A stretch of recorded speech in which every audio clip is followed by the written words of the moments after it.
turning. It's a penalty, is it? No, he's still going. Oh, how about that?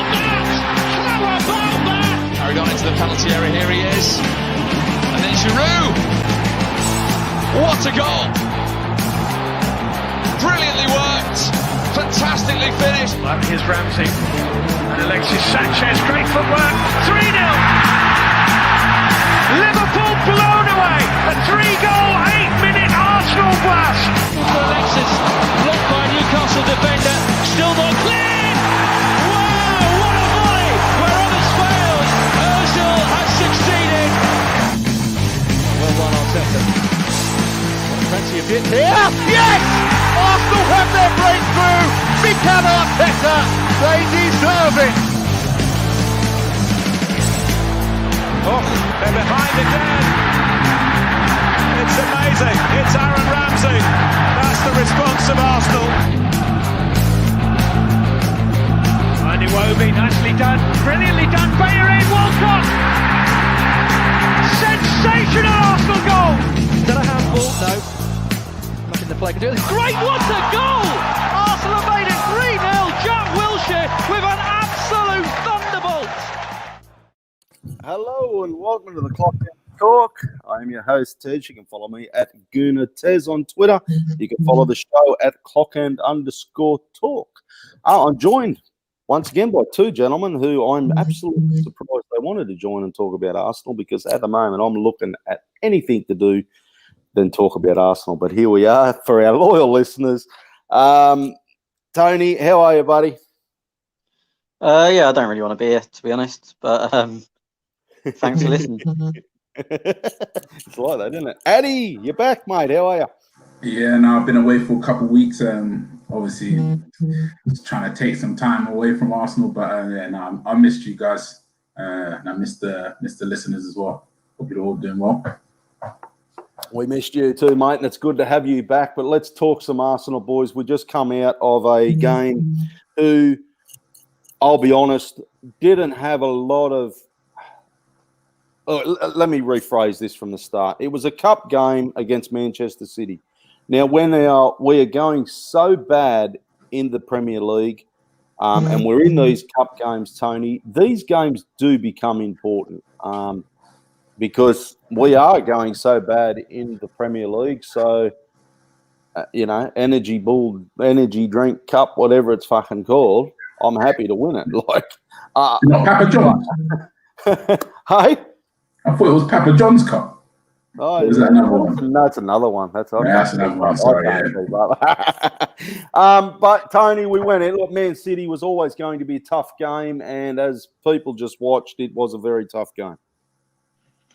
Yeah, look, I don't think any of us went in expecting to win, but you just want to see a certain level of performance, and we didn't really. We usually start by talking about the lineup, so I'm just going to jump ahead of your question and go into that. Weird lineup. It was like half and half. Like, it was, you start Runnison and not Leno, okay, so you're not playing a full team. Then you bring Gabriel in for some reason when Murray and Chambers are both looking to get more minutes in the first team.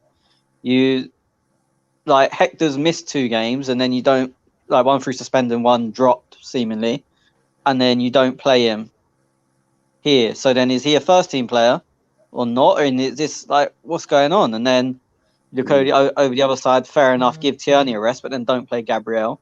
You look in the middle, Ceballos and El Neni have played basically every minute. So surely give one of them a rest. Gabby coming in, okay, you need to give him minutes. Laka playing, got dropped the other day, fair enough, bringing him in. And then Willock on the right is baffling. And this isn't a dig at Willock's ability.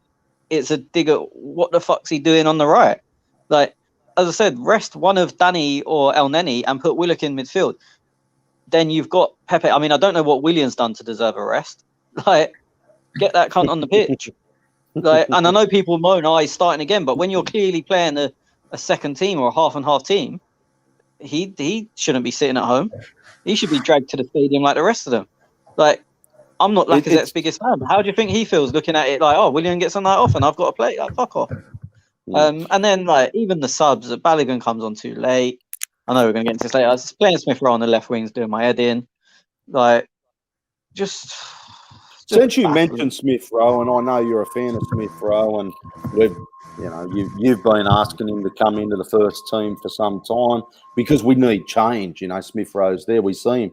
Are you surprised that El Neni wasn't dropped and Smith Rowe in, or something along them lines? Like even Willock, something like. Well, no, yeah, that's what I would have done. I'd have put Willock in. I would have played Willock, but I would have played him in the midfield too, dropping either El Neni or Ceballos, or not even drop him, rest him, because they've both played a lot of they both played 90 or give or take 90 on Saturday, and then they've had to come in today in a tough game. So rest one of them, drop Willock a bit deeper, gives you extra legs that you're going to need against City, and then you can play Smith Rowe, or an actual winger rather than Willock.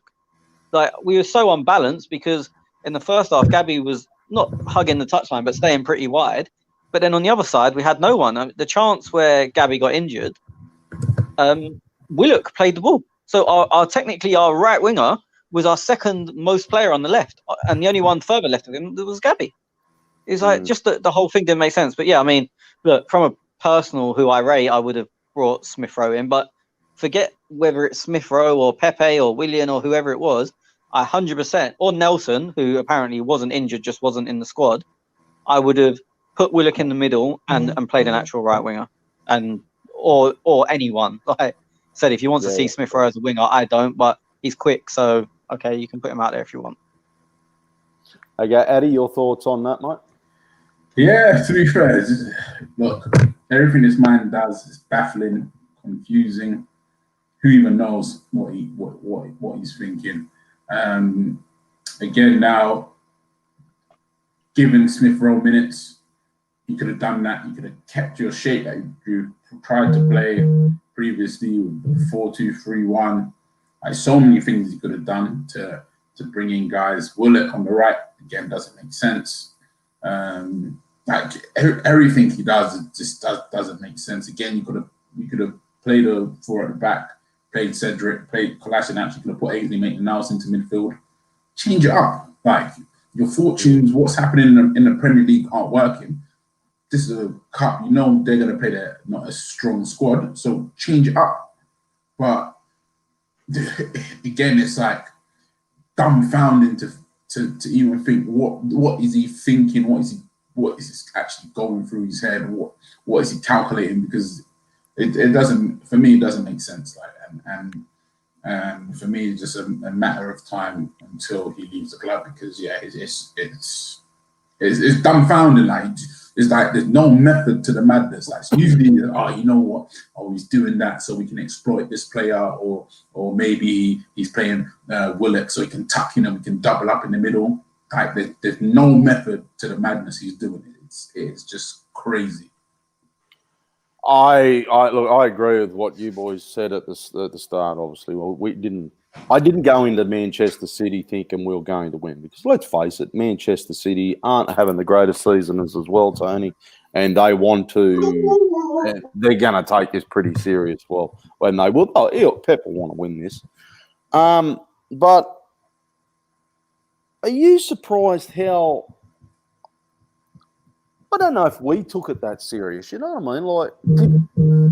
Like it's a game that I just can't figure. I'm so fucking confused, right? And where I'm confused is, okay, that lineup. I thought to myself, do you start that lineup in a Premier League game? No. Martinelli was outstanding today, though. I think it's some light amongst the shit heap that we are. Kolasinac, nothing against Kolasinac, but like the bloke hasn't done much all season, has hardly started anywhere. I don't think has he started a Premier League game this year? I think he's hardly played. I don't think he's played in the Premier League this year. Tez, can I just cut in very quickly? Before you finish. Danny Boy 2502 said he's not helping himself with his explanations. They are shocking. Obviously, we've jumped on this straight away. So if someone can type what he said in his interview in the comments, that would help, because we can't go on Twitter at the same time as this, because it mutes the thing. So if someone can type them. Sorry, Tez, carry on. I just wanted to. Yeah, no, thanks, Danny Boy. If you just type that what he actually said, mate, because like I haven't seen it. So yeah, Tony. So I don't know how serious Arteta took this game, but now the press that's conference. my point. Like, my point is, don't go half and half, because then you're the worst of both worlds. You're not going to win because you're not at full strength, and then you can't say, "Oh, we played a youth team," because you didn't. So either go with the Europa League team, and then you've got the case of we needed to give these boys minutes. The first team's not doing fantastic, so it's an audition. We're giving people a chance. Or go with the first team and go, we tried to win it. Like, we want to win the trophy. If we've lost, we've lost, but we went for it. Like, half and half is nothing. I don't know what it is. You're not actually helping anyone. It's crazy. Like, It's crazy. Barring Gabby getting minutes. Yep. Who's won to like what Arsenal player has benefited from tonight? I think Martinelli. And yeah, I'm seeing a maybe some light at the end of the tunnel for Maitland-Niles. I'm starting to think Arteta's coming around to Maitland-Niles a little bit. I could be wrong. Don't think so. I think he's gonna bomb him again. Similar to what Tony said. He should have played Bellerin. Like, all honesty, should have played Bellerin. Well, I was going to come to this one, Addy, and Rick has pointed it out. Alarm bells that Hector and William for Chelsea. I'm actually wondering whether it's alarm bells for Bellerin to Barcelona in January. That's not alarm bells. That's an angel singing.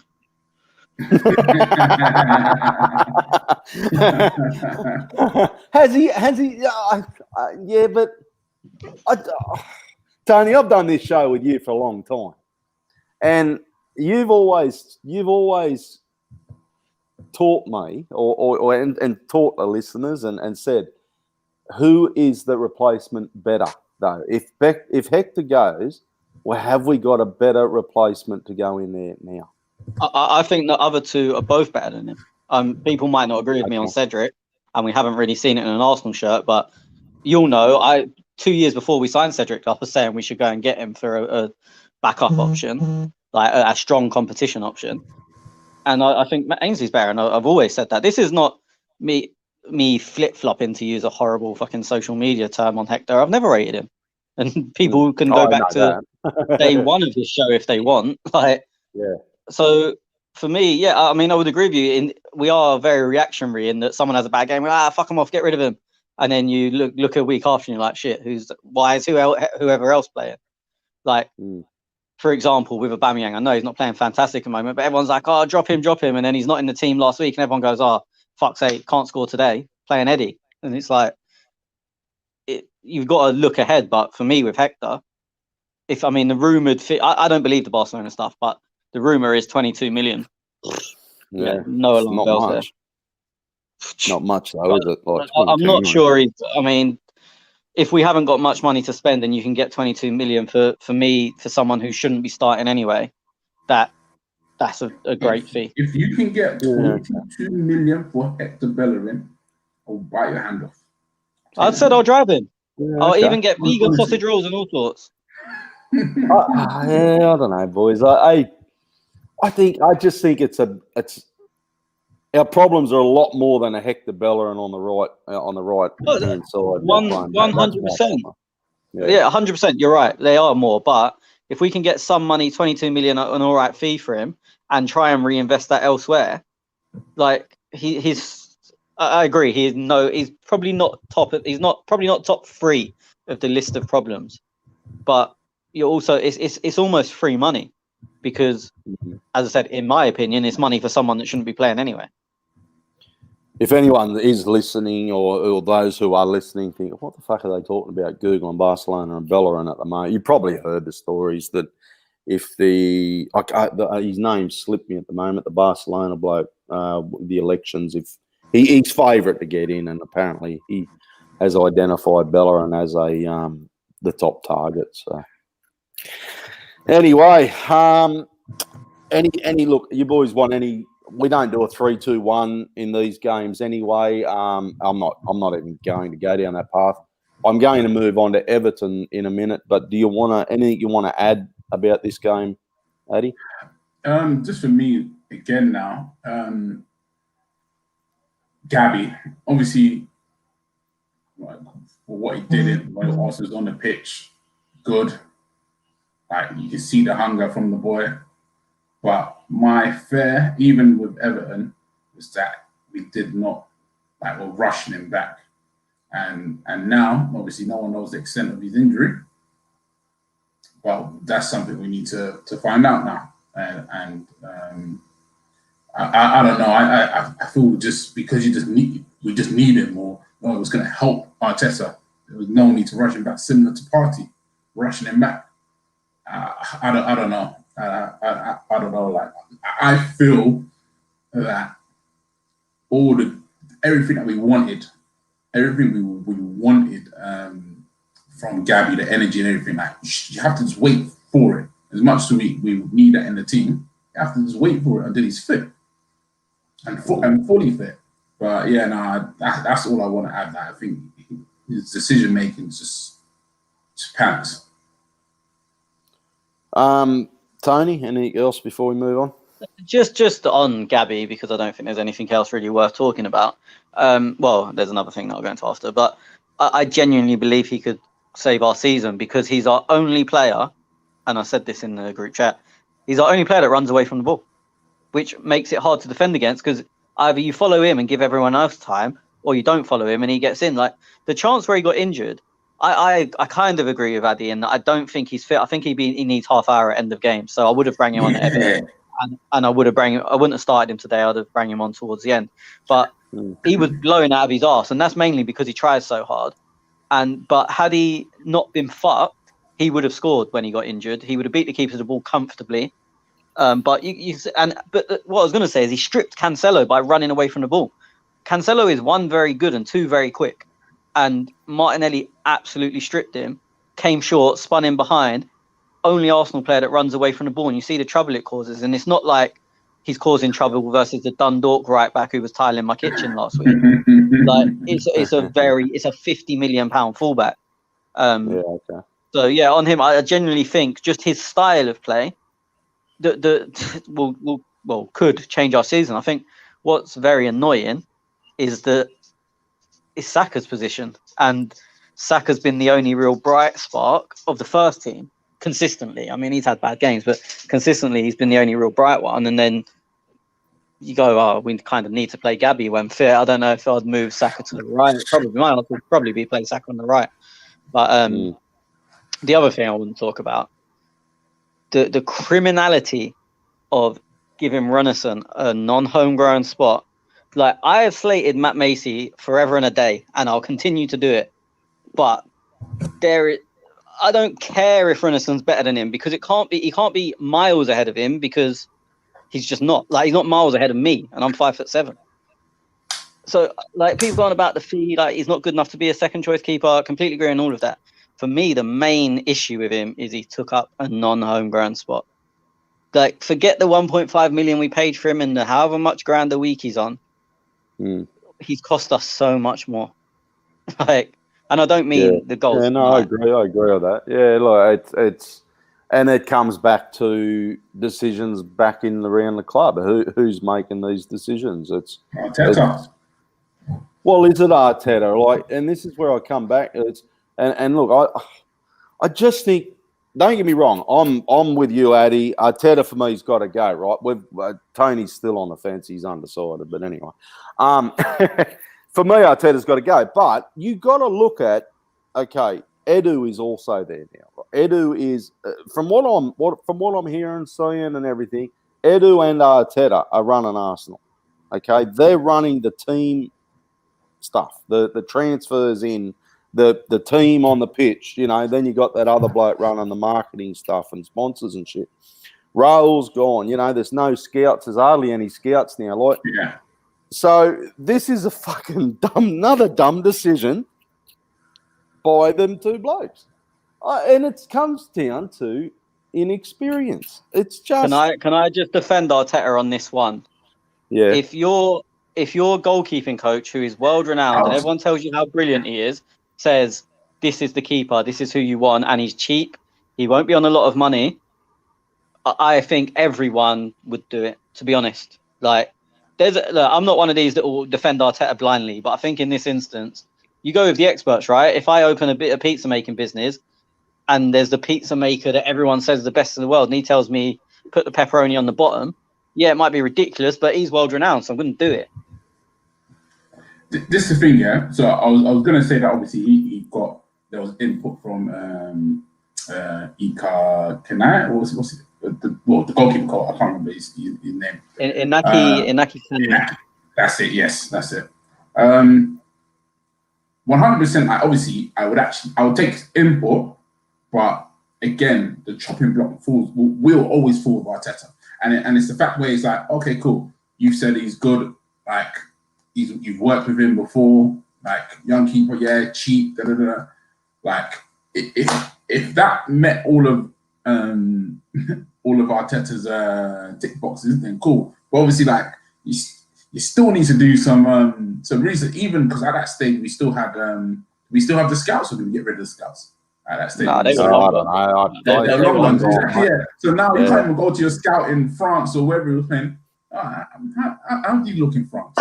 What are your thoughts? You can't even go to anyone to double check. To be fair, obviously you could call somebody for information, but then like you got rid of your scouts. That's the only thing that's just so pissed off that though, Addy. And look, okay, I understand it is another frustrating decision in a season that's gone to shit. But I also wonder, look, let's face it, me and you can download Football Manager and get as much stats as we want on a player. I wonder whether that has overtaken the old scout who used to go to games and watch games. So although I understand where you're coming from, I just wonder whether times have changed now, that's all. Definitely. I think times would have changed, but then the fact that only with him, because again, I don't think he would be on any radar for any scout. I would have just spoken to a scout if I was just getting a second opinion for him just to come in as a second goalkeeper. That from my point of view. Because I saw we were interested in the Brentford goalkeeper, but then we didn't want to meet the valuation of Brentford. It's just, and look, you Tottenham up the road, like, or down the road, wherever you want to. I don't know where you fucking are, but like Joe Hart, like they got Joe Hart because he comes under that homegrown player status, and I'm not saying Joe Hart is the bee's knees of keepers. Like he's gone downhill a lot since his days, but he steps into this game and he does that job, Tony. So I get where you're coming from. This young bloke was meant to be the best available and really cheap and all that, but I haven't pumped into. I'm sure if you punched into Football Manager stats on young English goalkeepers, I'm sure there's a fucking heap of them. As I said, for me, you've got the goalkeeping coach there for a reason. I'm not going to lie. I think Runnelson's terrible. I'm not trying to say it was a good signing, blah, blah, blah. But if the guy who you've put in charge of that job, and that's what it comes down to, says this is the man, then you've got to allow the guy to do his job. Otherwise, what's the point in being there? I'm just going to run through some questions or some comments here from that game. Okay, I did say that. Russ says, hi, guys. How are you, Russ? Russ also goes on, says, Arteta just said he rested the keeper. I can't remember that ever happening. Okay. I have, like Tony said before, we haven't caught the press conferences or anything. So jump straight on here. Danny Boy says, Gabby coming back was good, but why rush him back like Partey now? Look, it is a shame. And this is where I was, and you were, Tony, it's a half team. Like, if you're going to go put a shit team out, well, put a shit team out. I also seen you boys talking in the WhatsApp group when I woke up at fuck knows what time early this morning, and you were talking about Saliba starting, and just on your messages, I think somebody said, Tony, can Saliba start? I haven't got it there now, but yeah, that was Addy. Oh, was it? Yeah. Can he start? Could he have started? Anyone could have played. Like, there's no squad rules for the Europa League. So Socrates, Ozil, Saliba, all could have played. Wow. Okay. Yeah. And my question was just like, he doesn't seem to want to play him, but then how do we know how good he is? We should just put him in there. Let's see. Oh, we just got beat beat 4-1. So, yeah, I agree. Why not? Why not? Is Mustafi better than him? Like, that's no one knows that. But then it's oh yeah, no, he's not playing. Oh, he's with the 23s. It just doesn't make sense. But then did he got a red card in the 23s? Didn't he? I don't know. Does that transfer over? No, he's played in the 23 since. I think even though it's the PL2, because it's non-competitive, red cards don't really mean anything. Like, the league can decide to ban you, I think. Again, this might have changed. I know it was definitely the rules a few years ago that if you do something ridiculous, the league can choose to ban you. But it's not it's not the same rules as the Premier League unless it's changed. But he's played since he had that red card. But I don't know if it's like a first team game counted as the missed game or how it works. But he was eligible to play tonight. There was the only players that weren't eligible to play tonight were Xhaka. That's the only one that was suspended, isn't it? Yeah. Gabriel. Yeah, Xhaka and obviously Partey was injured. They're the only ones that couldn't have played. Crazy. Danny Boy says, what about trying to convince Bolligan to stay? Would you stay? I wouldn't stay. In all honesty, I'll come on, man. I really and truly, what I see our future strikers as Alba will still be here until the end of his contract, and Martinelli. I think Martinelli will end up central later on. Eddie, that's not even a challenge. I think Eddie will leave the club soon until someone realizes he's not actually good at this level. But then I just think the whole atmosphere, everything around, trying to integrate him into the team again. Arteta is just not making it like an environment where you're like, oh yeah, you know what? Yes, I can see myself potentially coming and playing. Like, today was the perfect opportunity to have him on the to start him on Saturday. Saturday we played. Yeah. Saturday was the best opportunity to have him on the bench, seeing as we had 9 subs. So even have him around the squad, the first team squad, have him on the bench. Nope. So yeah, I don't know. Danny Boy goes, I'd go to Liverpool if I was him. At least they'd get game time. Jeez, Liverpool trying to fucking. Yeah, I think Liverpool in for him. They were in for Saka. He'd probably get a bit of game. Probably get game or something. Just going through. Sorry, boys. Russ says we must have bought Granite based on XG, as clearly no scout at the club saw him play previously. Geez, you'd have to go back. What, Wenger? So somebody's brought him in there. Stats DNA. Oh, Stats DNA. Yeah. That would have been around that time, wouldn't it? Yeah, no, it was. Yeah. I mean, his stats are still, even to this day, his stats are still good if you look at numbers on paper. They've never been bad, ever. Mm. Who found Martinelli? Was that Edu or Sven? Edu. Edu, was it? I think it was Edu. Yeah. I couldn't remember. Yeah. Ross says Mary was on the bench while Mustafi and President played.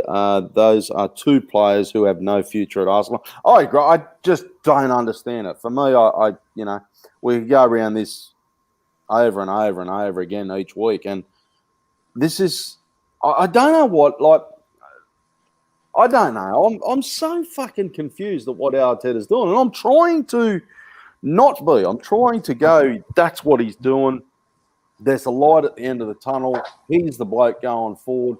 But everything I see week in, week out is just blows all them theories out the window. And I know the positive gooners will come along and go, yeah, but this and that, but that. And Darren, who does the Thursday Night Live show, they were saying last show that the decision on Partey playing, like I know everybody blew up, but Darren said, and he makes a good point. If Partey didn't play, well, then everybody would be going, well, why didn't you start Partey? And we still lost. So I get that, but no, but then I disagree with that. You can easily cover yourself with that. He's not ready. Similar with Gabby, you can say he's not ready, or he's only going to be on the bench if needed. I think remember when Fabregas came on against Aston Villa, scored 2 goals, and then bang. Like with that now, I think Wenger only brought him on because we needed something. We needed something. He was on the bench because a lot of people usually say, if he's on the bench, he can play the whole game.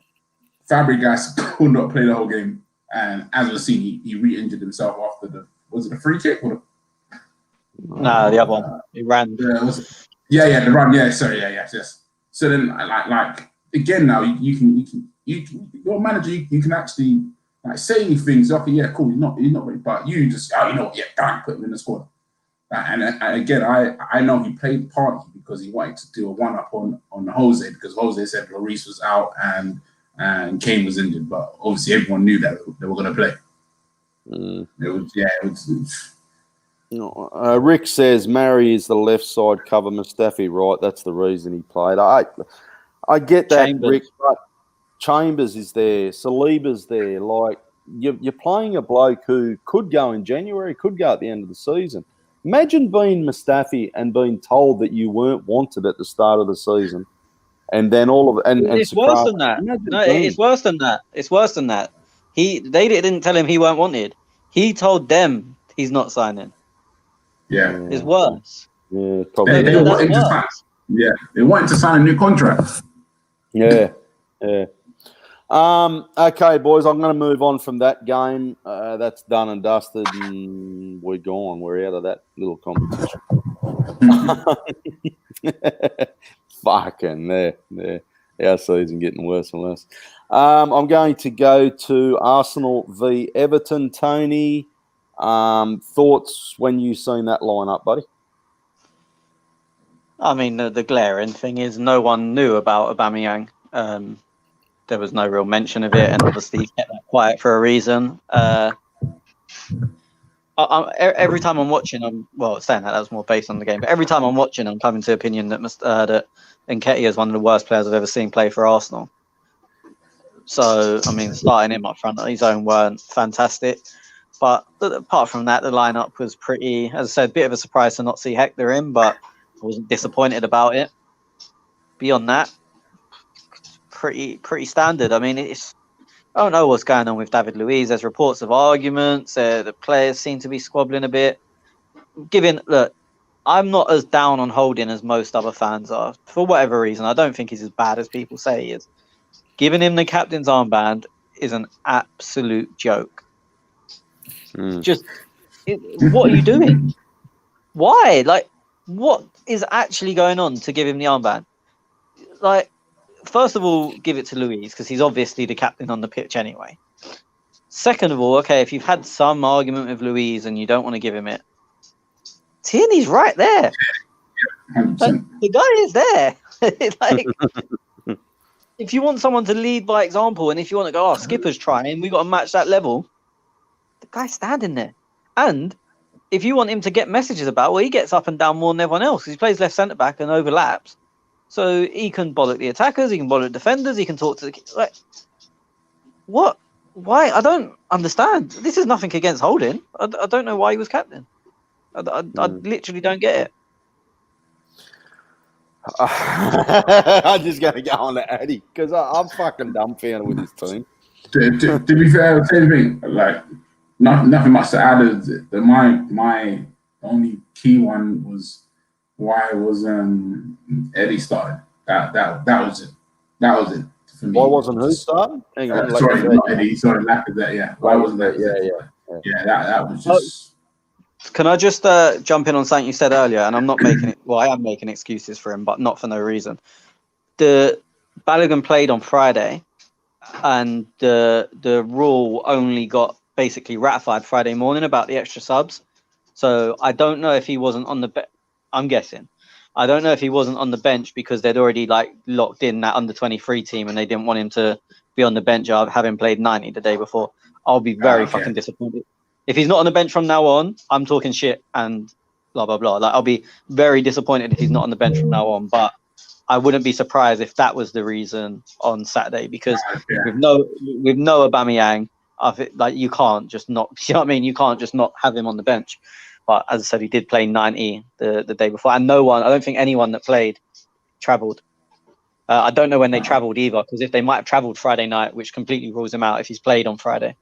I don't. Again, I'm guessing, but I think there's a little bit of leeway to give there. No,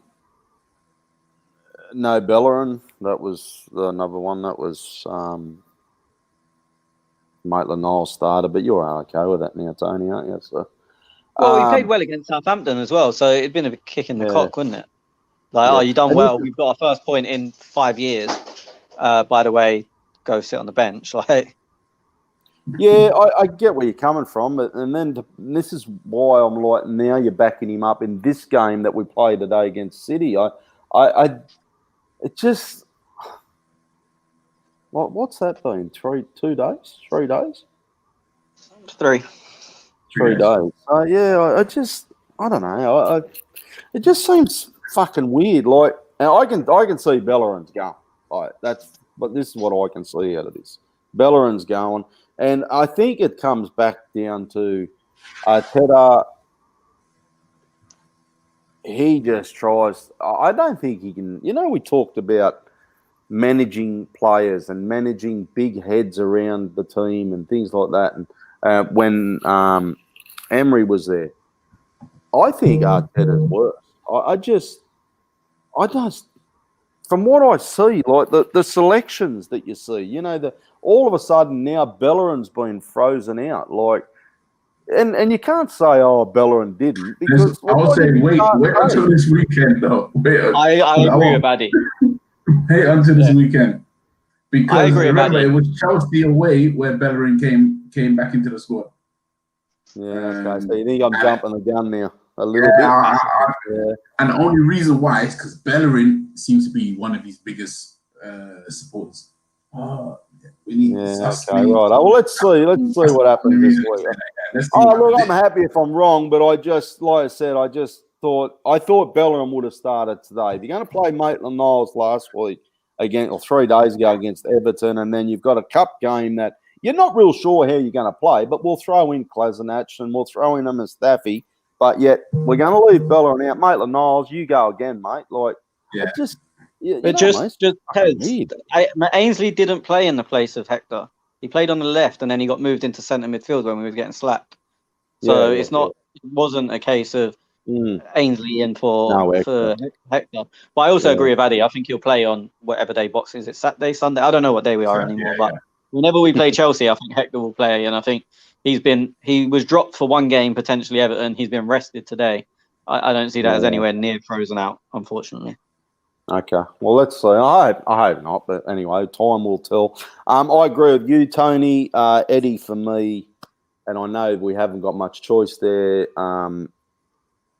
He's just not the player that we all wanted to be, is he? No, he's actually shit. He's actually shit at football. Like, he does nothing. He plays the way he's facing, so you give him the ball, and he can turn and run into space. He doesn't. He plays it back. He's the El Neni of a striker. Like, he just plays it back. And then people go, oh, but he's finishing, but he's poaching. Okay, his poaching is good, but you have to create chances for that. His finishing is diabolical.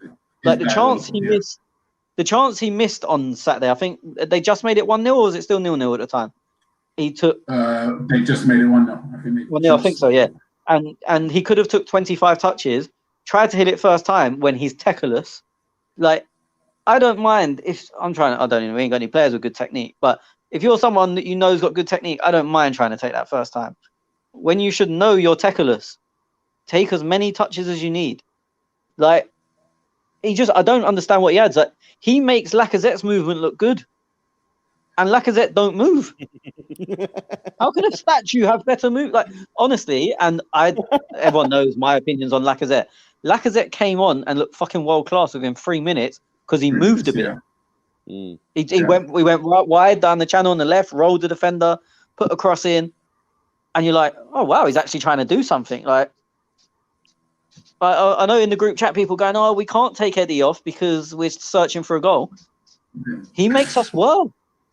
Like, get him off. I don't care about, like, yes, we need a goal. That's why you get him off. Like, he's actually shit. Actual shit. Like, I don't know what. Didn't we get offered some money for him before he's at one stage?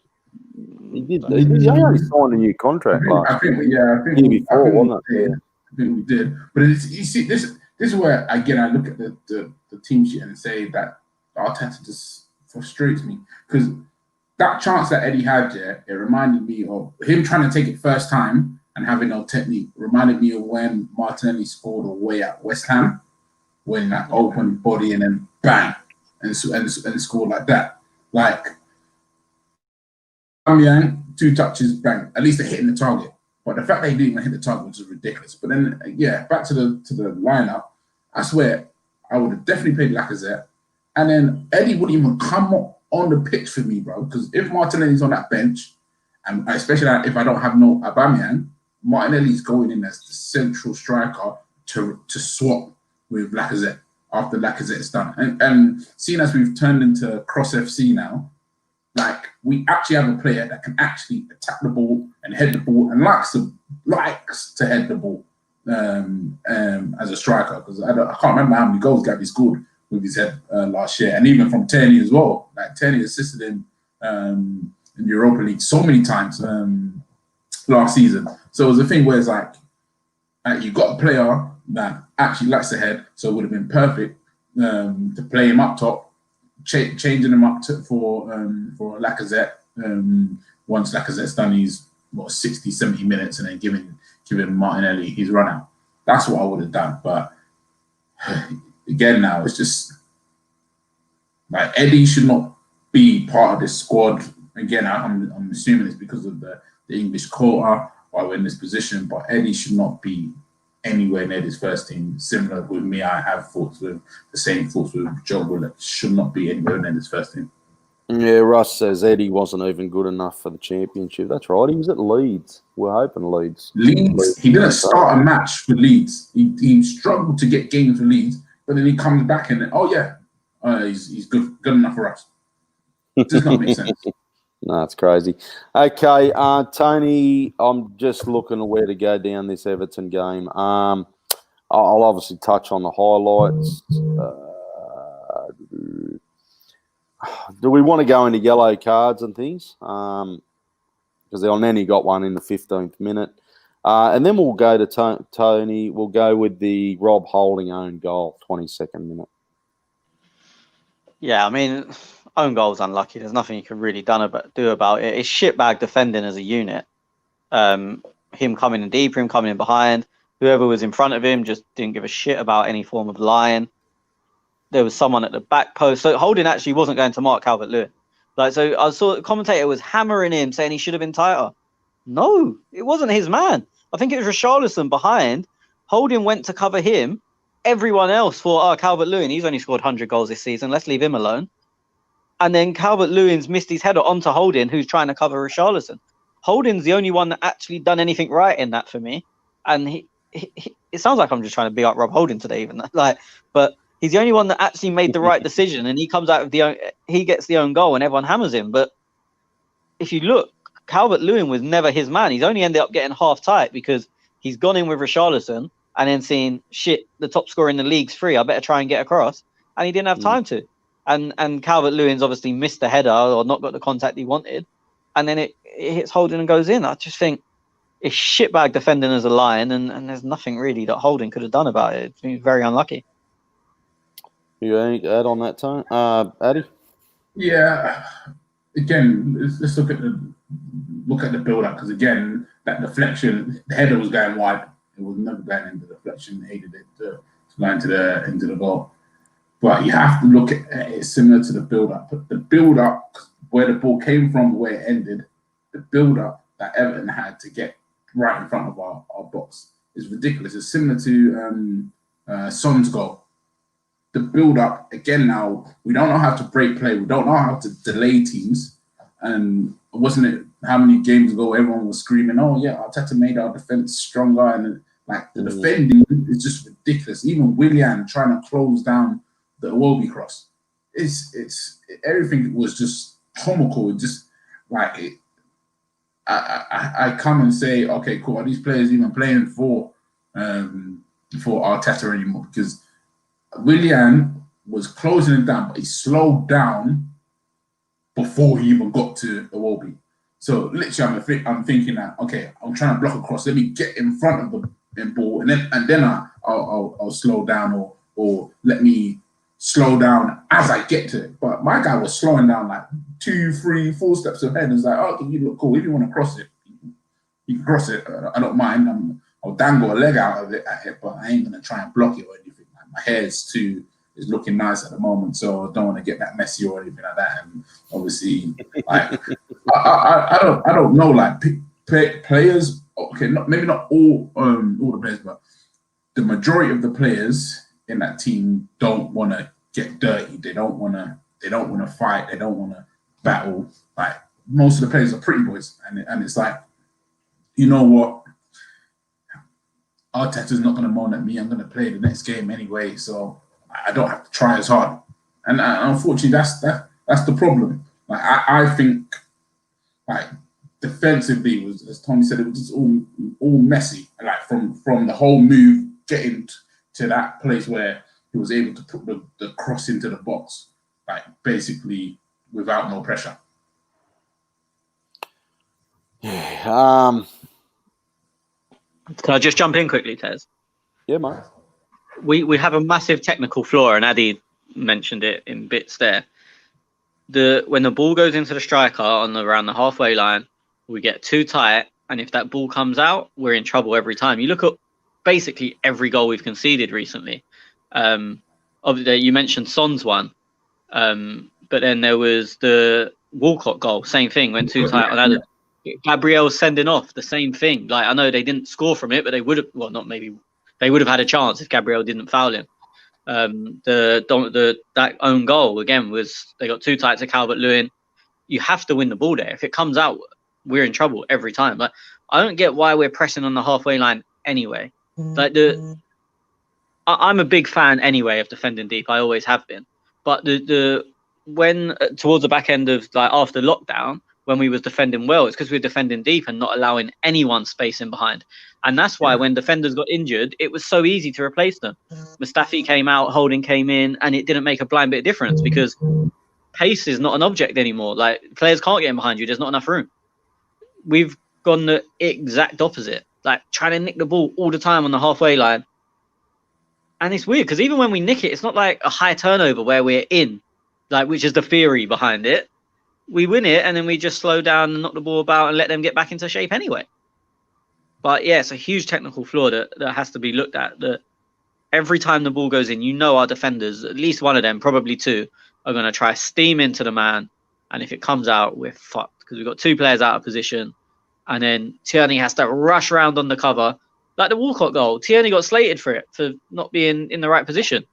Well, I wouldn't have expected him to be. Like two people went out and charged the ball. He was in the right position. The other people have been dickheads, and now he looks at fault. Like, this has to... I said to my mate today, I don't think our defenders talk to each other. They play like it's silent. Like, and just after I said that was when City scored their fourth goal today, where the cross come in, and Kolasinac is 35 yards deeper than everyone else. But it was literally, I said that, and then that goal happened. Like I think they play in silent. Like it's ridiculous. Glasgow Gunner, he's popped in with his rejects. They are rejects, he says. and just quickly on that too, because, and I know we're talking about the Everton game, but I've actually listened to a few people who say, who don't follow Arsenal, and they say, listen, I think you guys have been a little bit harsh on Arteta. He's inherited this squad. He's He's shaking his head already. He's inherited this squad. Yeah. Listen, and this is not Arsenal fans, right? This is Manchester United fans, Tottenham fans, Chelsea fans, right? They're saying that you guys are too reactive with the Arteta out business. Like, yes, I know you aren't getting results, and I know things aren't working right, but you've got to look at the players. And I said, yeah, okay, but what do? Do you sack the whole fucking team? Like, and I'm just talking about, and I only remember this with Gooners, they're all rejects. Yeah, they are. They probably, and people know, like the Granite, there was obviously there was a comment earlier, how did we sign Granite? The team for me is a shit team. Take out Aubameyang, take out Partey, who we'd hope becomes one of them players to remember. For me, Pepe, he's all right. I'm happy with him there, right? He's got the noose on, and Arteta needs to relax that a little bit. Martinelli, Tierney, Leno, and you kind of can build a team around Gabriel, as well. Yeah. And you can build a team around that. But what do? Do you just sack the rest of the players and come up with a couple of $100 million to run out and buy another 12 players? Like, you've got to cut ties somewhere. And unfortunately, for me, like you see, Big Sam just got appointed at West Brom. West Brom are shitting themselves. They're going, fuck, we don't want to be relegated, but we haven't got a great team. Who do we go to fucking get the best out of this team and stop us being relegated? You go to the bloke who has never been relegated in Big Sam. That's who you go to. And I get where people are coming from, but what do you fucking want? Okay, let's keep Arteta there and let's give him a few $100 million, and let's just not worry about the next 3, 4, 5 seasons, and just forget about Arsenal for the next 5 seasons. Let's hope we don't get relegated because we're rebuilding. Like, I don't fucking understand it. And Rick says, yeah, that's a rebuild, Tez. I get where Rick's coming from as well. I get where people – but what do you want to do in the meantime? Yeah, that's a rebuild. That's what I was saying. That's what I was saying before. Are we saying we're just going to write off this season? Where are we going to write it off? Are we going to write off us finishing 10th, between 10th and 20th? Is that what we – and this, I always ask this question to all the guys that say Arteta still needs more time. At the start of the season, when we got Partey, everyone was like, were you saying that, okay, this team that won the FA Cup, that won the Community Shield, you know what? If they finish 15th, that's okay. Nobody was thinking that. Everyone was Nobody said that. Everyone was thinking, oh my gosh, we actually could challenge. We now got a midfielder that could. Aubameyang was on hot form. And the same things was said last year, Addy, when Pepe came in. Oh, we've got that winger. And the same thing the year before. Oh, we've got Aubameyang and we've got Lacazette. And it's just the same thing every season. We've been rebuilding for fuck knows how long. That is it. So then what? Do you just now to say, let's write off this season because, it's a rebuild? As you said, like, from what I've seen with Arsenal Football Club, if we get rid of 10 to 12 players, we are not signing 10 to 12 players. We're going to sign 2 or 3 and then say, we're going to put in some of the youth team players that are not actually ready to play football. Like, it should be a thing where you have established squad members and then you're feeding in youth team players and then they're getting the experience, and then 2-3 years down the line, then you're going to get your thing. For example, like with Emil Smith-Rowe, I've always wanted him to go out on loan and actually gain that full-on experience. But then if you're saying, okay, no, we need him ready for next year, then I'll have the Ozil in there and then I'll feed in Emil Smith-Rowe as well. Like like this real rebuild or whatever that you want to do, it will happen, but not in the way fans think it's going to happen. That we're going to get rid of 12 players, we're going to bring in 12 players. No way. And especially if we don't finish in the top 6 or don't even make any European football, this rebuild that you're thinking is going to be 2-3 years, it's going to be 5 to 10 years. Mate, if I buy a fish and chip shop, right, and I'm rebuilding this fish and chip shop and I'm going, okay, this fish and chip shop that I bought it cheap, and I'm going to rebuild it over 5 years. I've got to continue to make money for them 5 years while I'm fucking rebuilding. Not coming fucking broke every week going, oh, shit, fuck. I can't keep pumping money into the joint. And you hit the nail on the head. We need to make Champions League football. We need to make Europa League football. Yeah. Fucking something. We need to win a couple other things along the way. You cannot just be sitting in 15th, folding your arms and go, oh, we're rebuilding.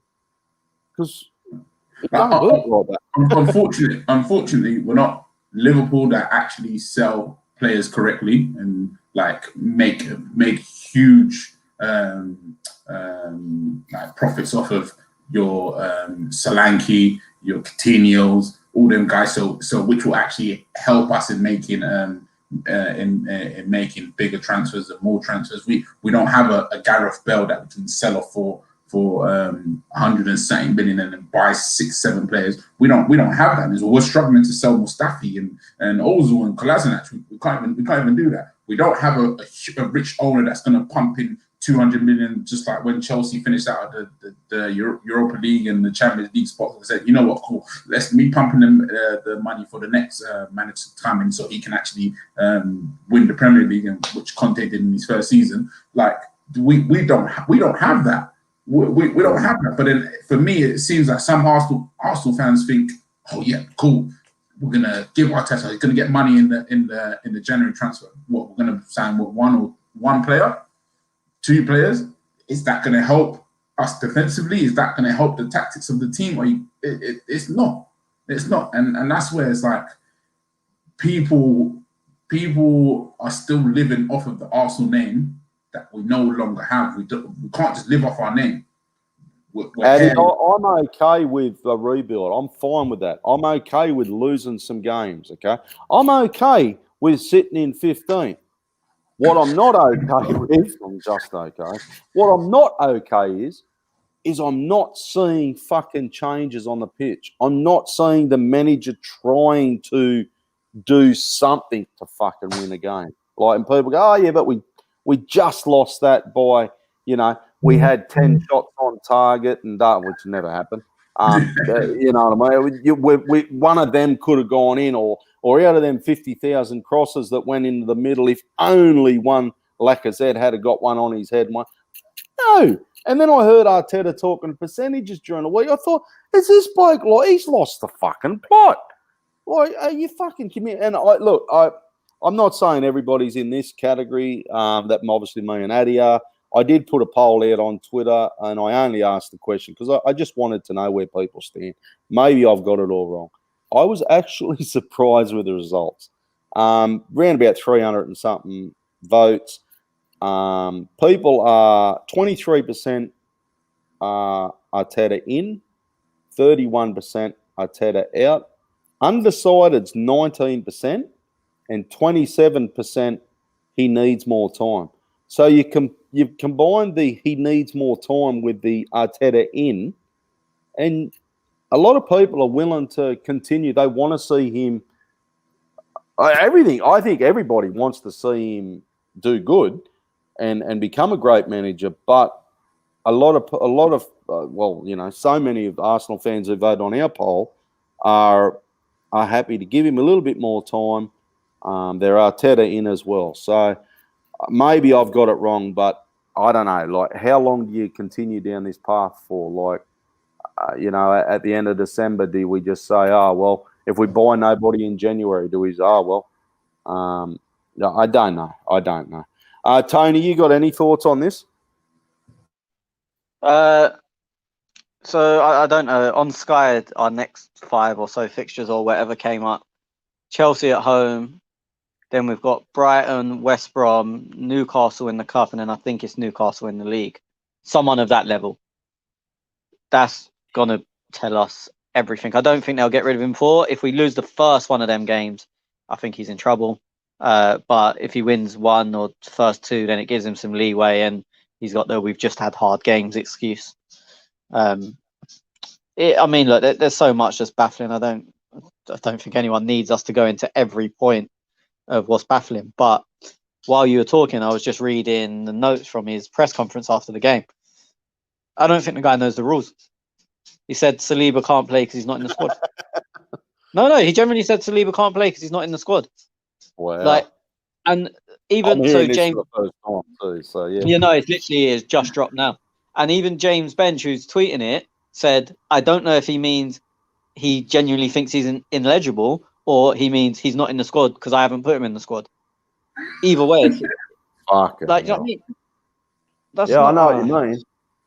I know what you mean. And this is, I just don't, fuck. I'm speechless. Like, yeah, Where are we at, boys? Where are we at? Well, we're rebuilding. Do you know, it's a weird one because some things happen, a lot of things happen, and you think this can't carry on. Like, it really can't carry on. And then at certain times, and Tez, you was one of these on Saturday, you see something and you think, okay, I wouldn't mind letting him grow on that. But I think, was it Saturday, Tez, that you came after the game and said, oh, you know what, we had to go at the end. We looked half decent. We looked like a football team. We tried to create a bit. I'm not too mad at that.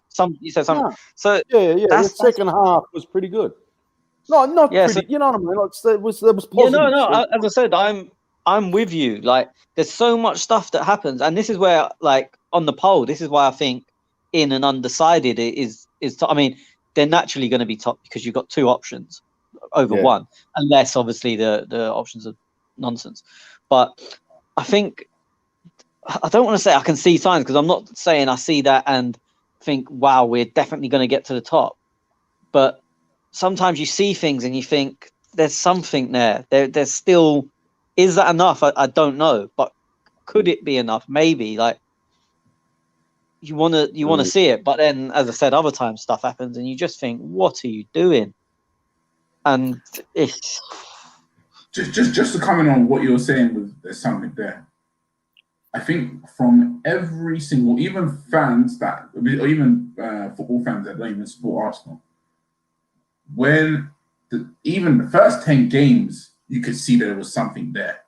Like, you could see something. And even I was excited. I didn't want Arteta at the start, but I was like, you know what?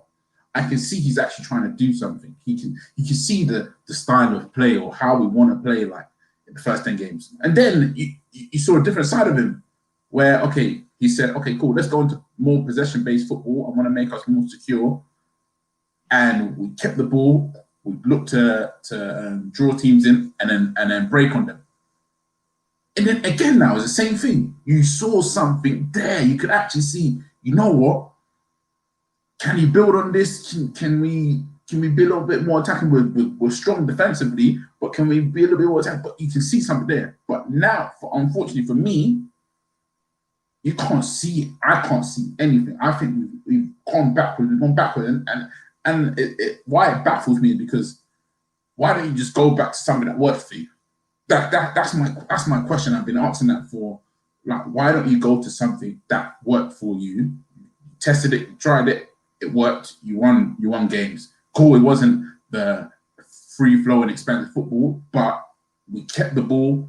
Teams didn't have as many chances against us. We defended deep and we broke on them. Like, players knew what they had to do. Players knew where they had to go, their position, everything. Why don't we go back to where we was? Or is it because now you've signed Willian and Willian ain't going to fit in that formation? Or that I just don't understand. And which is why my question is, how far backwards are we going to go to say, in quotation marks, oh, well, we can now move forward? Like, I see us. I wonder how far back Stan will let it go before he goes, I've got to start protecting my investment. Like, okay, obviously it's a really odd situation at the moment because of COVID. Obviously you guys are going to shit over there at the moment, so definitely no crowds. So, you know, all that revenue's not coming in. He hasn't had Champions League money since he's solely owned the club. So he's got Europa League money coming in. So you know what I mean? So now he's like, oh, Europa League. Now we're going backwards and backwards and backwards. Like, this rebuild, at what point does he go? And I know he's tried because he's put in Raul, he's put in these football brains and these football people who are meant to be the best of the best to run this club, but they haven't really done that. So, and you know, like, yeah, you look at Pepe. There's one I can tell you, Arsenal would never have signed a Pepe under Wenger. Like, it would just, for him to come up with however the deal was done, Raul and a £72 million winger would just never happen. I'm not saying that's a bad thing, but he is trying. Like, something's been trying. And at what point does he bite the bullet and try it again? Like, is the Edu Arteta thing another thing that they've tried, being ex-players, and it don't work? This is what so many questions. If Arsenal was my business, I'd be scratching my head, and if I wasn't a football man, I'd be going, "What the fuck's going on over there?" You know, like, I've tried everything, and it just hasn't worked. To be honest, one of the questions I have, and I don't know the answer. This is not one of them I'm going to be a genius at the end of it. I don't know who pulls the trigger. Like, because Stan has put football people in charge. And look, people, I know in the comments are going to go, "Oh, Stan doesn't know what he's doing." He doesn't know football, so he's put people in charge that are meant to. I assume that man's Edu. Edu ain't going to pull the fucking trigger. He's in a cushy job. And then, Josh, who does Edu or Stan or whoever you decide it is that pulls the trigger? Who do they go and get? What do they like? So, okay, let's assume that the trigger's pulled tomorrow. Arteta's gone. Yeah. Do you want Edu selecting our new manager? It's a fucking mess, isn't it? It's a mess. Well, the warning signs were on the wall when we all wanted Emery out, but then they gave Freddie the job and gave him one member of staff who was previously a player who had 6 months experience, not even coaching the youth team, basically being the head teacher of the youth team. And they've gone, bam, here's your assistant. So the wage bill's been slashed in that sense, and there's no experience. Then Arteta comes in. I purely believe because the Freddie experiment didn't work. I think he'd have been in until the end of the season, but I think we won 1 of 6 games in the league, and they've gone, "Ooh, yeah, not sure about that." So they bring Arteta in. They've given him what he wants in terms of coaches. I think he got 2 assistant managers and a goalkeeper coach. But then you look above that, and there's now, above him is now Edu, Vinay. That's it. Like, and Vinay is not Josh. You know. Josh, Yeah, but Josh I wonder what role but does Josh is play, non-executive. Yeah, he's non-executive. What role? Yeah. He's playing fuck all. So Vinu and Edu are you 2 blokes and running the fucking club. And if this is true that Arteta didn't know Saliba could play, well, fuck me, we're in a fucking all sorts of mess, lads. And then you've got the fucking nutters running the asylum. Oh, seriously. I think what's happened is he's looked at the UK as a whole, as a nation, or England as a nation, seen how we've run it, and go, "Oh, look, the people seem to be happy with that method of running a country. Let's apply this to our football club. We've just got fucking spastics in charge of everything." Yeah. But at some point, in answer to your question, Okay, get Boris Johnson in. Get Boris Johnson in. In answer to your question, though, well, you answer my question. At what point does Stan bite the bullet and go, "I've got to protect my investment"? So all of a sudden, pulling the trigger. I don't think Stan does, which is what. Look, if the answer was Stan, I wouldn't have had a question to ask. My question was, who pulls the trigger? I don't think it's Stan. I think it's Edu, and I don't think Edu will do that unless it gets to a point where it's like so fucking obvious it's unsustainable. That's my belief. I'm not saying I'm right. But does Stan pull the trigger on all of them? Edu gone, Arteta gone, bringing a whole new regime in. No, again. No, one because he doesn't know who the people are. Like, let's be honest, he didn't get Sven in. Like, I don't know who did, but there's no way he knew who he was, because your football fans didn't know who he was, and Stan's not a football fan. He doesn't know anything about football, which is not a criticism. Which a lot of people want it to be a criticism, but for me, it's not a criticism. So, okay, like say he bins them all off now, every one of them, gets rid of the whole hype. Who replaces them? And I don't mean as in name the new manager and the new director. I mean who chooses the new manager and the new director. Like, it's not. It's not. I don't think it's the lunatics running the asylum. I think it's people are in charge of themselves, which is a very dangerous position because you can do what you want. Like, if I'm working and I'm in charge of if I get sacked or not, I'm doing the bare minimum. I'm on it. Like, I'll be honest. Me personally, I would do the bare minimum. So I'm like, who's going to sack me? I'm not going to sack myself. Yeah. Like, and I think people might not admit it, and you'll get some people here that are self-employed and go, "Nah, I work my bollocks off, blah blah blah." But you're not getting a guaranteed wage if you're self-employed. But I think the majority of people, if you had the power to decide when you were sacked, your money was the same regardless, you would do the bare minimum. It's interesting. Well, look, we just have to wait, and as you said, Tony, see what happens, and you've basically fucked my day. Because I was actually thinking, yeah, look, it's not going to be long. Arteta's going to be out in the next, little bit. But you're right, who the fuck pulls the trigger? If we don't, I'm not sure on the dates.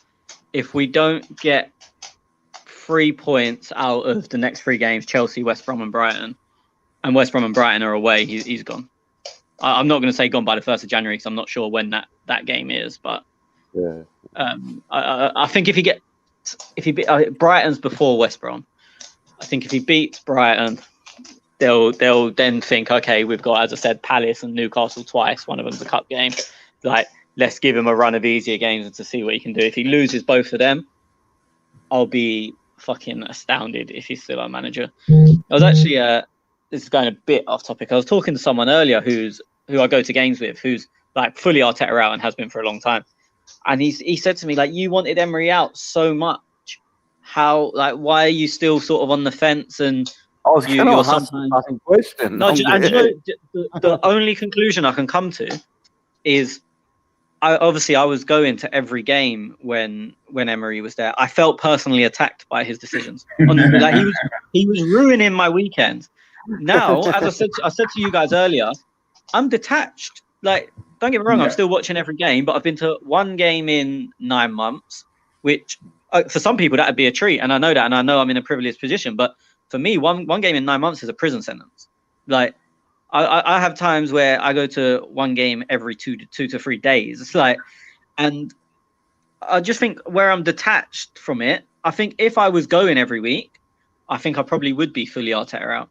But it's not bringing up that emotion. Like, I knew Emery's time to go when the emotion in me was like, I actually physically hated him.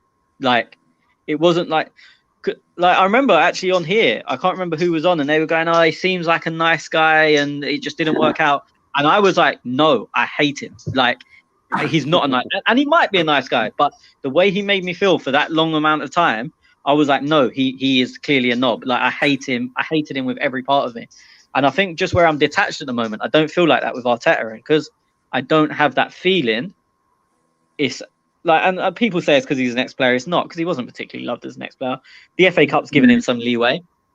The FA Cup's definitely given him some leeway. Would I have had that same feeling about Emery if he won the Europa League? Probably not. I probably wouldn't have hated him to that extent. But I definitely think part of it, from my point of view, is I'm much further away from the club than I was when Emery, literally this time last year. Like, it's going to be hard to answer this because you've just fucking absolutely smashed Emery. But do you think we're too early to pull that trigger? And Raul? No, I think we're too late. Too late, 100% too late. But so still, like, because he's going all right now, isn't he? He's back over. I don't care. Yeah. What he's doing. You know, that's Tony, we actually, Tony, sorry, Addy, but we actually seen something from Emery. We could actually see. Yeah, but we don't know. We couldn't. We done exactly what we've done under Arteta, but worse. We looked bright. Even we went on that 22-game unbeaten run, and all of us on here were saying we're not playing well. Whereas at least in Arteta's early stage, we was like, oh, we're playing well. We could see what we're doing. Emery, it was like we lucked out for a bit and then turned shit. We should have sacked Emery on the 9th of November when we lost to Leicester. Probably before that. The reason I say that is there was a 2-week international break, and you can get rid of him day one, integrate over the break. Instead, we waited 3 games too many. We played Brighton, someone else, and then we lost to the German team with the Japanese guy who scored. What's the German team's name? Was it Frankfurt? Frankfurt, yeah, Frankfurt? yeah. Because was it not Minimal that scored against us? Who? Liverpool signing. No, he was at Salzburg. No, it was at Salzburg. Yes, it was. Yeah, but it was. I think it was Frankfurt. So we kept him 3 games too long, but it wasn't only 3 games; it was a month too long because of the international break. So for me, we kept on to Emery for too long. And look, history in a couple of years' time, we might be saying we've held on to Arteta for too long, or we might be saying thank fuck we gave him that time. Obviously, we'll never know as we did with Emery, but I 100% am nowhere near agreeing with you saying we got rid of him too early. Yeah, no, we got rid of him too. As I said, I think because that international break, Tottenham got rid of Poch and they got in Mourinho. Yeah. Us playing, and it was us that needed to change manager, and then they pulled the trigger early. So I was like, "Yo, wait, hold on, what's happening?" But yeah, no, I think we're moving too late, and luckily, bigger clubs haven't sacked their managers yet. But we need to start moving shortly. Okay, I'm going to get back into this Everton game just quickly. I think, as Tony touched earlier, I think it was we lost the game. However, I thought our second half was a lot better than our first half. I was actually thinking to myself, was that first half the worst game of football that I've seen in Arsenal? Probably no, but was it up there? Yes, it was. It was. I don't know what happened in halftime whether Arteta screamed the fuck out of the playoffs or what, but they were just a much better team in that second half. We actually looked like, we could actually win that game. To be honest, I felt, I will just touch though, Tony. There was a penalty which levelled it just before half. No, it was a bit of 35th minute, 1-1. Pepe took the penalty. Yeah, he has done. I mean, he took one when Aubameyang was on the pitch, but he's taken every one when Aubameyang's not been on the pitch. Sheffield United in the cup, he took the cup last year. He took another one. I can't remember who it was against. Maybe in Europa League or something. And then obviously he took that. So as soon as Maitland-Niles went down, I expected it to be Pepe. Made me laugh that Ainsley had a cheeky ask. But I never thought of it, but then when he said it, I was thinking like, actually, you know what? Yeah, give him the fucking ball. But that's what I done. If people can see Addy's face, that's exactly what I done. But I'd never thought of it until Ainsley asked, and then I was like, oh yeah, he's going to score. But as soon as the ref pointed to the spot, I thought Pepe. Like there was no. Yeah. That was pretty standard. That was a penalty for you, Addy. That was a penalty. Yeah. Then there was a couple of substitutions. Willock for Elneny, Martinelli for Pepe, Lacazette for Eddie. That's right. The Pepe substitution. The Pepe substitution was moronic. It was. I've got no words. It was so bad. Like Pepe, I'm not saying he was a 10 out of 10, but he looked like he was trying to do stuff, and it might not have been working. I saw a video. This is why he's taking him off because he had a shot and it went over. What? He had a shot. This is where we're at now. We want people to shoot. We're moaning we don't have enough shots, but then if they don't rattle in the top corner, we go, oh fuck's sake, get him off. He's not scored, and you're like, what are you on about? And Eddie, as I said, was making us worse. One controversial opinion I'm going to bring, because I think Eddie's about to say the exact opposite. I thought William was quite good in the last 20 minutes. Yeah. I think when he moved centrally, Yeah. Yeah. Yeah. And the only thing I was going to say something on Willian, but basically on the shooting, because obviously Willian, I think there's a stat I've seen that he's only had one shot on target in 12 matches for Arsenal in the Premier League. So to be fair, at least someone is shooting, even if it is Pepe. But yeah, I think it was much better on the centrally. I think, I don't know whether he doesn't have the legs anymore, but he's tidy with the ball in the middle. But yeah, he would have. It's No, 'cause I've seen loads of others saying, "Oh, it should have been him that came off when instead of Pepe," and I'm like, no, it should have been Eddie. I'm not saying Willian has been shit for us. Like, I'm not trying to defend him, but at that time he was looking probably as good as he's looked for us. Yeah. That last 20 minutes was the best I've seen Willian in an Arsenal shirt. Absolutely. What, even better than Fulham? I think, yeah. I think so, yeah. Oh, nah. Yeah, no, I thought that Fulham match where he got 3 assists. I thought, yeah, that was it. And I think it just went downhill from there. Yeah, he did. Yeah, he was good against Fulham, wasn't he? Yeah, Fulham, I think he was pretty good. A couple of questions. Rick just mentioned on Pepe, lads, because we were talking about Pepe. How do you think he'd go in a proper counter-attack setup?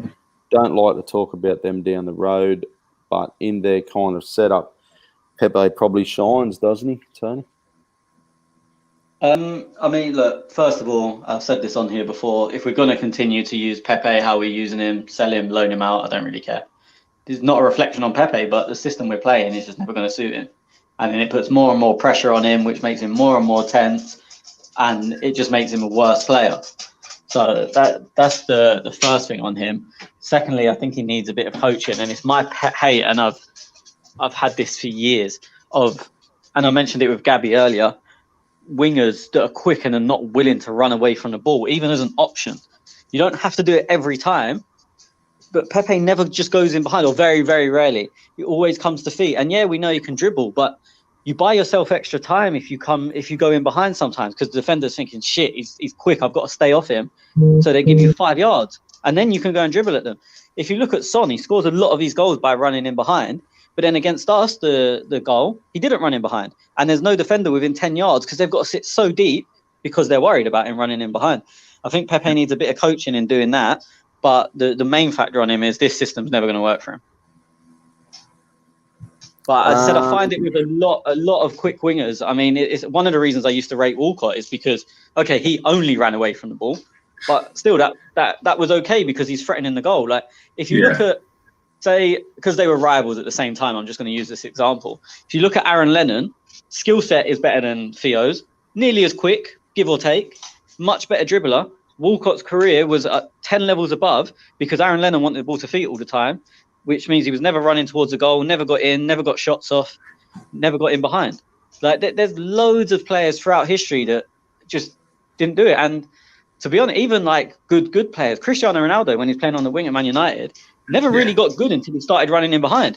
First season, yeah, okay, look, age is definitely a factor with Cristiano Ronaldo, but first season, got the ball to feet, done 55 step overs, fell over, the other team attacked. Second season, still done that, but occasionally went in behind. And teams were like, shit, we can't catch him. Then we've got to stand off him. Oh, shit, he's actually got amazing feet, so he's going to beat us anyway. Now he's unplayable. Like, just that one simple change. And there's so many players. And look, that's the joy of Gabby. He does both. Like, you don't even have to be that good, but if you're quick and you can go both ways, I still don't know how you defend against that. Russ says, would you take Poch? Eddie. You know what I did for this? I went to go find my realistic managers list of who I'd replace Arteta with. And if I look on my list for everybody to see, we can't see Poch right at the top. Show me that list. Who else you got on that list? I got there you go. Poch. Oh, there you go. Poch, Brendan Rodgers, Ralph, Husenhautel, Ten Hag, Nagelsmann, Benitez. Yes. Okay. Well, he won't happen. He's on a lot of money. Just to answer my answer to that quickly, he was my first choice to replace Emery. Although I said on here a couple of weeks ago, I do slightly worry about his style of play with this team. That doesn't mean I wouldn't take him. I would still take him, but I think it would have been an easier job had we got him previously. Previously, yes, yeah. I think looking at our midfield, I think he'd probably play Willock, which is something that will piss Addy off, and Addy will want him out within a week. But looking at, that he'd either play Ainsley or Willock, because he wants arguably both, to be honest, if Partey's not fit, because he wants legs. Like his main thing is his midfield gets up and down. Like you look at even like he signed Sissoko for 30 million. No one really rates Sissoko, but you can't doubt his engine. Like, and if you look at he always put players in there that were just going to do distance. That's the midfielder's job. Like turn the ball over, give the ball nice and easy, 5-yard passes, get up and down. Yeah, look, I wouldn't bother me if he was appointed tomorrow, next week, this year, fucking at whatever. I would not bother me. Because it's a manager who's got experience, who's got experience in the Premier and knows the fucking rules. But like, that's all I want. All I want is some bloke who has done it, because you can't pass this basket case of fucking players to an inexperienced bloke. I've always wanted the bloke from Monaco, Jardim. Yeah, I thought like, and only because I seen what he did over there, and with a younger bunch of players, and I see a younger bunch of players at Arsenal. Whether he's experienced enough, because I'm looking for Premier League experience when I think who's going to fix this at Arsenal, but I'm just thinking of managers who's available too. Rodgers won't come. He's happy where he is. Who'd you say I had Southampton manager. Yeah, I don't know. Yeah, he comes with the same. I rate him. I really rate him. He comes with the same problem as Pochettino, though. Yeah, you know what? I agree, and this is the thing. Yeah, on the Willock thing, for me, yeah. If Willock was in the team and he was effective, as much as I don't like his style of playing, but if he was in the team and he was effective, I can't say anything about it. I wouldn't even say it because like you can actually see what he's saying. But Willock in the team, useless. And that's the thing for me. Even imagine if Eddie was in the team and imagine if he wasn't scoring the goals, but he was getting assists and pressing high and like doing all the other things similar to like Firmino at Liverpool. Che Adams. Yeah, that's it. Like doing all the other things, and he's actually he's actually an integral part of it. He might not be scoring the goals or providing assists, but he's actually helping your game plan. Then I have no problem with that. Like I can't say like, oh, why is it? Because you can see he has something to do with it. But Eddie, nothing. So that's the thing. Like again now, like my thoughts was that okay, if he's taken Ozil out of the team, he's gonna change the philosophy of the football. Oh, we're gonna press high. We're gonna do this. Ozil can't press high. That's a totally different discussion that we need to have eventually some stage. At some stage, yeah. Yeah, absolutely. Because that. Can I just get a yes or no answer? Because we don't want to go too deep into it. In 9 days, we can re-register players. Would you register our number 10? Yes or no? Yes. Well, yes. I knew Addy would say yes. I don't know why I asked him. I'm surprised he said yes. I'm surprised Tez said yes, to be honest. But okay, we need to try something. A name who I'm surprised that hasn't popped up. Maybe you don't rate him, Addy, is Eddie Howe. No. Well, why not? He got Bournemouth to look. He kept them up for fucking so many years. He's got experience. He can get the best out of shit players. You know what? If it was Eddie Howe versus Arteta, 100% Eddie Howe. The only thing with Eddie Howe, I need him to see him take that the Roberto Martinez step. You're at a low team. You see that he can play good football, but can you now put it? Can you go to a team? You want him at a Everton or a Southampton to prove himself because first. Same thing with Poch. Like Poch came in, went to Southampton, and then you could see he was doing something with that team. That if you had better players, you know what? Like you could, and Poch improved Southampton. He improved Tottenham. So which is why I would. He's obviously he is up there with our first choice. Yeah, no, but anyhow, I just think that you know what, because even Roberto Martinez, I think he could do it. Would he take us? Is he a manager that I would say he can be here for 5, 6, 7 years? No, but then that's the thing with Eddie Howe. Like, I just can he be there 5, 6, 7 years? I don't know yet. He probably could, but he's a young manager and he's at Bournemouth. They played good football. He said he kept them up, but now it's like, okay, what's that pressure of? Okay, cool. This is the next level pressure. Before you even get to that, your top level club. Like this is the next step in the managers league. Can he hack that yet? I don't, and that's the thing. I don't know yet. And I'll need him to get to there before we say, yeah, okay, here you go. Here's the keys to the club. Well, we've done that with Arteta, but I don't want to see us making that mistake twice in a row.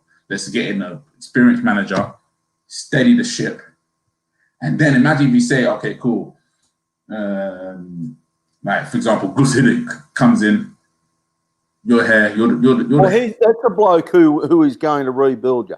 That there, I'll be honest, that's a fucking great shout. He wouldn't come in. It wouldn't happen.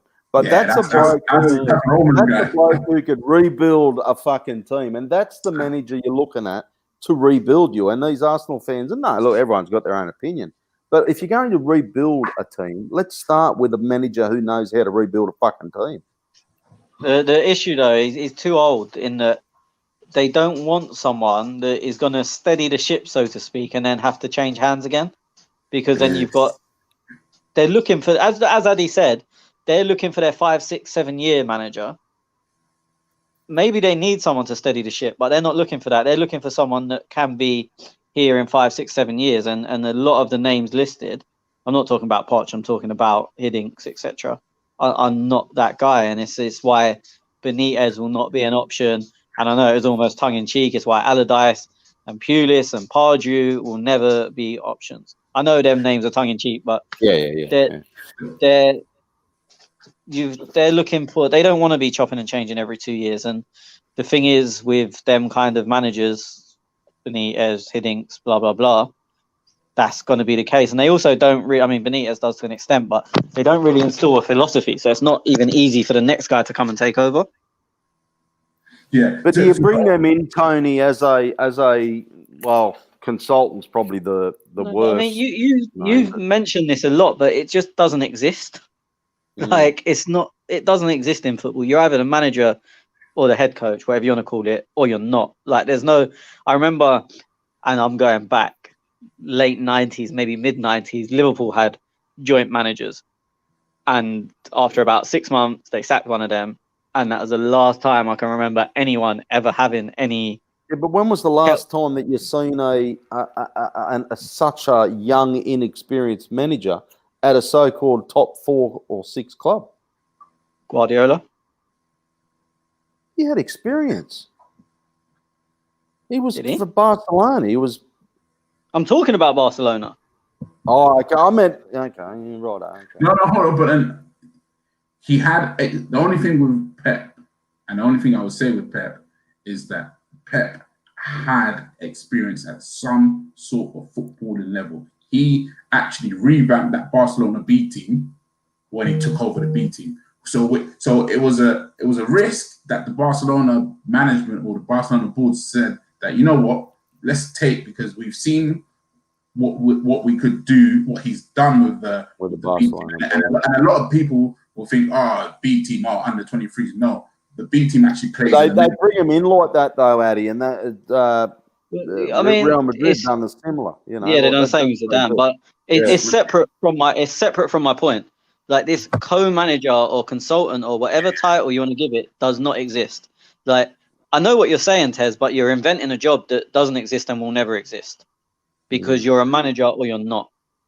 Like, say you bring Hiddink above Arteta to help him with experience, and Arteta wants to play Willian and Hiddink doesn't. Who wins?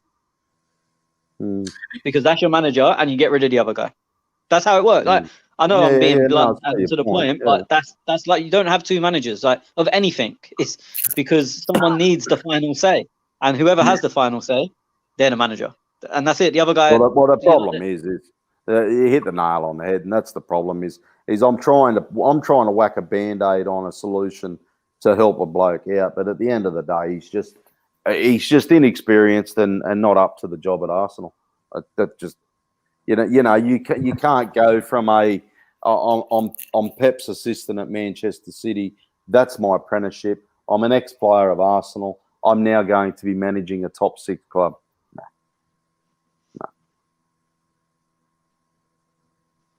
We'll see. It doesn't look like it at the moment. Okay, let's finish this game off because I do have some questions coming through on Twitter as well. You want to do a 3-2-1, lads? I honestly, I can't remember. Yeah, genuinely, like Gabby, give him the 3 because he played well tonight, even though that has nothing to do with Saturday's game. You know what? I'll give Louise something in there. I just can't remember. Maitland-Niles will get a shout. I thought, I was going to say, I remember Ainsley seemed to be chasing fucking what's that kid who played Godfrey all over the shop and Richarlison. So I think Ainsley's probably got to be in there somewhere, but I genuinely can't say I remember well enough to. Yeah, no, that's all right. Okay, well, let's move on to that from that game. We do have a couple of questions. Can I just say to finish off the game? I thought it was a game of 2 poor teams. I didn't think the game. It wasn't it reminded me of the Man United match. Like the Man United match, even though we won it, it wasn't an exciting match. And again, similar with this match, it wasn't an exciting match, and it just shows how far we've fallen. Like a poor Everton, well, not a poor Everton team, but a Everton team that didn't really do that much was still able to win the match, and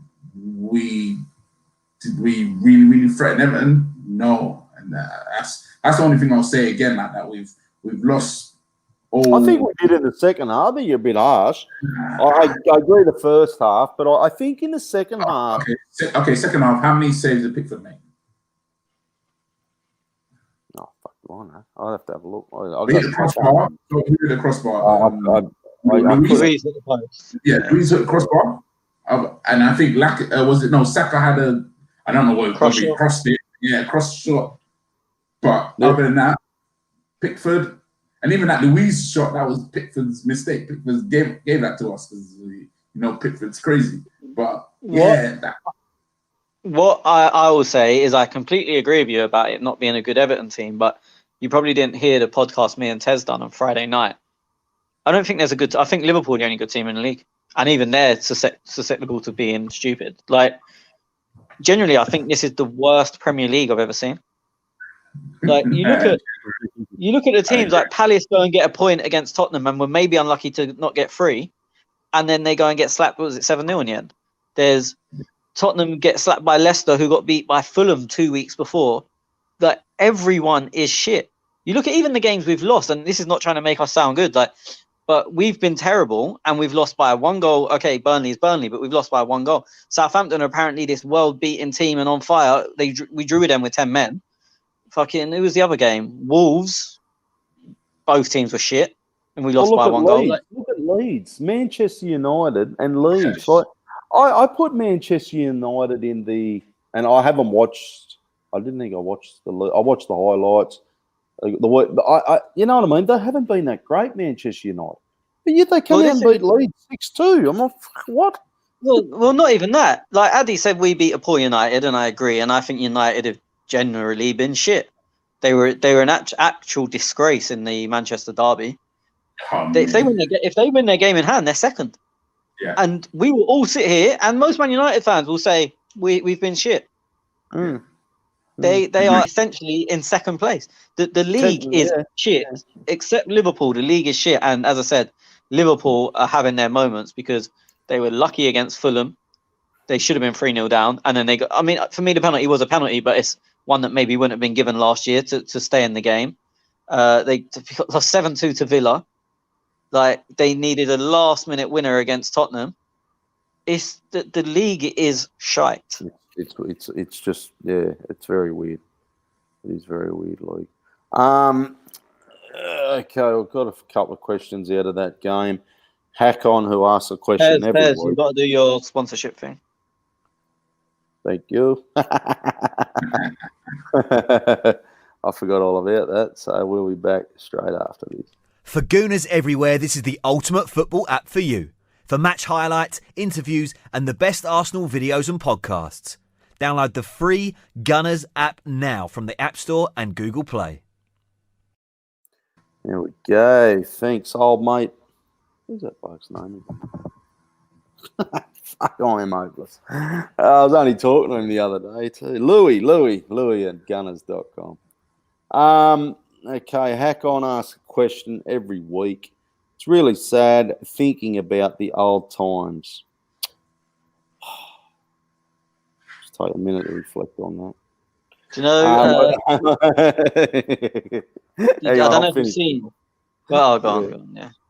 Where almost every game, at least at home against the top 4 club, was a win. And then we could see some kids from time to time. I just can't figure how a club can create such a big mess in itself. It's insane. Go on. I've got... the first thing I was going to say is, did you see that it was however many years to the day of that Liverpool 3-3 with the Ozil goal? And that was deemed not good enough, really. So that's what I was going to say when he says, how depressing it looking at the old times. Because that game was probably one of the best games I've ever been to. We brought it on ourselves. We bombed Wenger out the club. And look, you can say even in our worst year with Wenger, we still slap we slap shit teams at home. I think it might have been one of our best ever home seasons under him was his last one. I'm not saying the best, but it was up there. And that wasn't challenging. Even before that, okay, that year we came 6th. There's a case and argument. Even when we were coming 4th, 3rd, 2nd, even wasn't good enough. We wanted the guy out. And I say we as a collective. I was part of it at times and not part of it at times. I wasn't too vocal on it. Huh? I said I was never part of it. No, I was never. I always said I was never Wenger out. There was definitely times where I don't think it can continue much longer. That was always my stance on it. Yeah, you were on the fence. I'm fucking proud to be. And on the fence. I was fucking always Wenger. I love the bloke. The point I'm getting to is we, and I'm not saying we as in Tony, Addy, and Tez, as a fan base, decided that coming second to Leicester wasn't good enough. Getting Champions League. Okay, let's forget the first 10 years because everything was good enough in the first 10 years. But getting Champions League every year for 10 years in a row because it was 4th and scraping 4th on the last day wasn't good enough. We asked for it. We are getting everything we deserve. Like you say now, I just want to slap up home teams, small teams at home, or any team at home, and maybe sometimes we can introduce the kids and still win. Chuck Reece Nelson, like one kid in a week, and still win. But when we had that, no one wanted it. Yeah, but I get where you're coming from. I get Hack-On's frustration and whatnot as well. I get the point. What we're wishing for, what we are now begging for, but what we are now begging for wasn't good enough.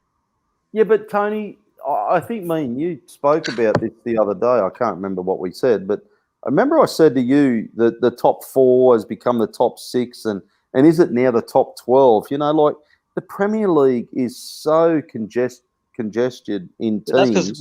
That's because everyone's got worse, which is why I said it's a shit league. Yeah, but not better. Okay. Yeah. No, everyone's worse. But as I said, my point is now everything we're begging for, we're craving for, we got a guy sacked for that. Yeah.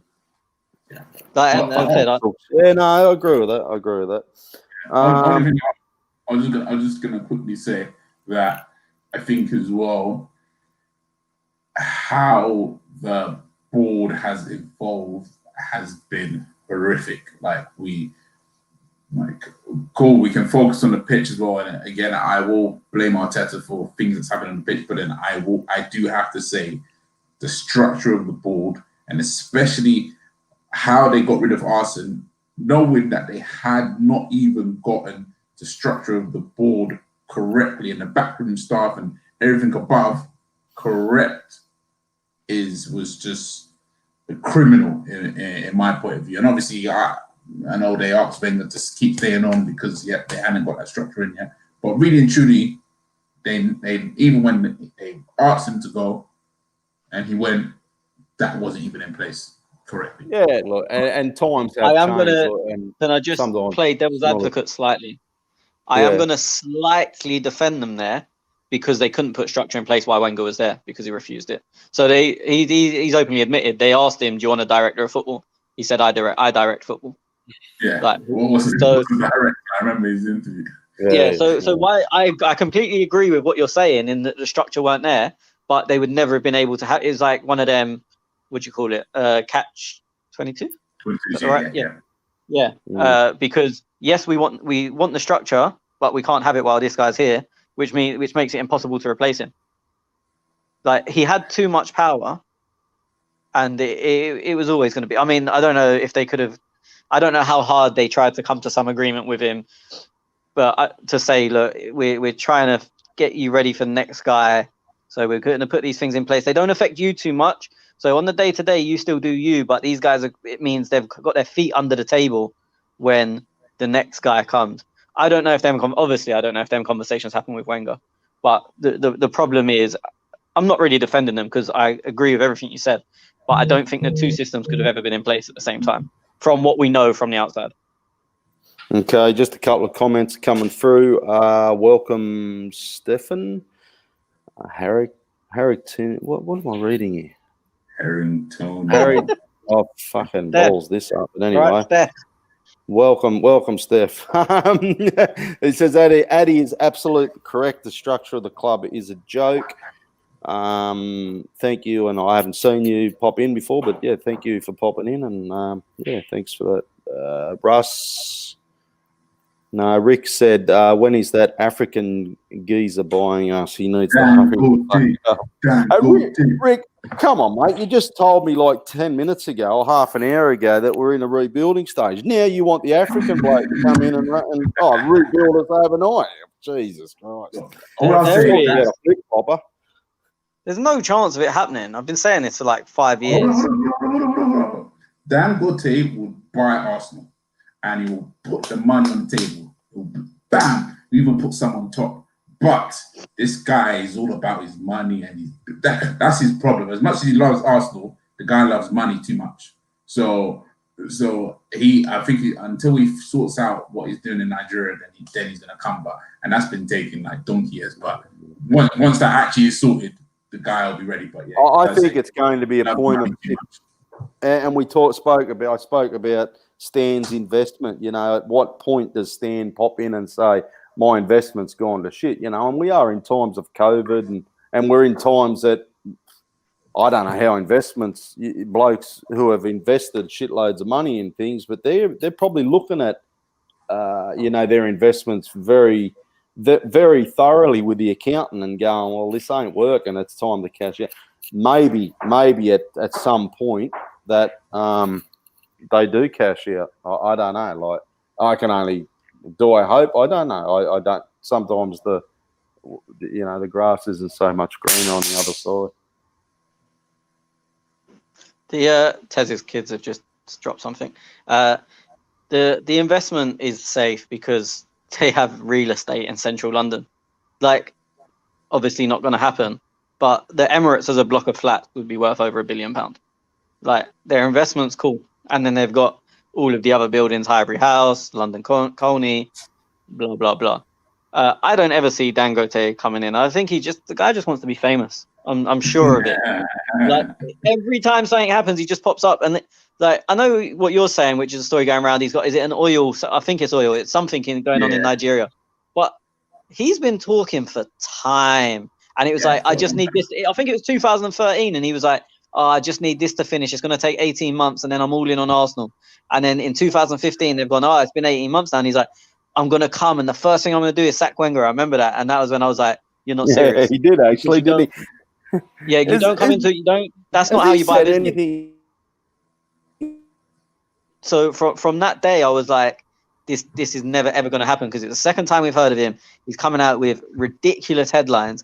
And then since then, it's been, I'm just doing this project. I'm just doing this project. And I think last year we heard that it was, I think it's oil, whatever it is, and it's going to be 2021, which is, I think, what Addy was referring to. Now we're going to hear COVID or there's something. Oil sales were down, and then it will be 2025. And then by that time, you don't want to be famous anymore. Like, I'm not going to say I'll do anything ridiculous, because these things don't go well. So I'm not going to say I'll cut my leg off or some shit, but I will be amazed if this guy ever owns Arsenal. Has he said anything of recent? Like, has anything popped up? I haven't seen. No, I think the last thing, the last thing was either 2019 or late 2018 when he said, "I'm just finishing this project." As I said, I think it's oil. I can't remember. And it'll be, I think he said like early 2021, and then my cash is clear, and then I'm good. I'm going to go buy Arsenal. That was the last I've heard from him. What I'm saying is, it's because it's money. Like, that's why he's taking his time, and he's trying to recoup more money. But, he just wants Twitter followers. Yeah. He just wants Ozil to at him on Twitter. If Ozil at him on Twitter, pretend he never wants the club, like, it would just be like, oh, cool, I've got 1 million followers. Like, honestly, if Ozil says follow this guy and 1 million people do it, he's like, yeah, sweet, I'm done. I'm cool. Like, fuck your football club. Like, he wants likes. I'm just going to go through a couple of comments. Steph says, it's my debut here. Well, welcome and thank you. I'm glad you found us. Rick says he can build quicker. Yeah, as if Rick. Stan isn't selling. He got too much of a cash cow at Arsenal. Very true. Very true. Stan initially didn't invest in a penny, says Steph. And Steph also says he isn't going to buy Arsenal. Stuck with silence, Stan. Yeah, look, that's I think we've got more chance of Dangote popping up on Instagram with a sponsored post advertising some toothpaste or some madness. Some questions on Twitter. Hackon says, "Seen we have been linked to Isco. What's your thoughts on that?" I did see that, and for me, I was okay with that. Like, it's fucking better than what we got now, isn't it? I'm okay with it. Whether it happens, I think he's more likely to go Everton than to come here. But like, if it does happen, great. But yeah, I doubt it. I saw someone saying no the other day, and I'm very basic. My criteria is he better than what we've got if you don't include Ozil? Because I don't include us as having Ozil. And my answer is yes. And I completely agree with Addy. My answer in a very simple term is, do I think there's any fucking chance of it happening? Is no. Okay. His wages are, and I think Real Madrid want them, a club, to take all of his wages. I don't think we can even do that. Just we're talking players very quickly, and just a yes or no for you boys. Tony, does Guendouzi come back from loan in January? They paid a fee, so there won't be an option. No option for him to come back at all. I don't know that for 100%, but knowing how 99% of loans work, there's almost certainly not an option. Okay. If there was an option, would you want him back? Look, ability gets in our midfield. The only reason I'd say no is because I could see him coming back and not getting played. I don't even rate the kid. But my simple answer is he better than what we've got? Yeah. Mm. But would I bring him back to play 1 in 4? No, I don't see the point. What about you, Eddie? 100%. Okay. Marble TV says Mickle out. Also, in regards to Stan, he's saying don't buy merch. Easier said than done, really, isn't it? Like, I see that. It doesn't really make any difference. I have this argument with everyone every year, and I had it with you this year, and I proved you wrong, obviously. Well, I don't remember. What did I say? You told me that. I mean, I was having the merch argument with someone else, and then you told me Juventus made £10 billion in 4 seconds when they signed Cristiano Ronaldo or something ridiculous. To the point I actually had to get the clubs. That's right. Yeah. Yeah, and to the point I actually had to get the club's accounts and show you. And then you was like, oh yeah. Hang on. Yeah, no, they did. I'll get up the. No, we already had that argument, didn't we? What the fuck is happening at our club, says Hack On. Sam says, is the state of Arsenal somewhat inevitable with owners with no experience of running football club, a technical director with no European experience, and a manager with no experience whatsoever? You've just echoed my thoughts, Sam, and Addy as well. Tony's still on fence. He's happy. He's happy to continue the way this path goes.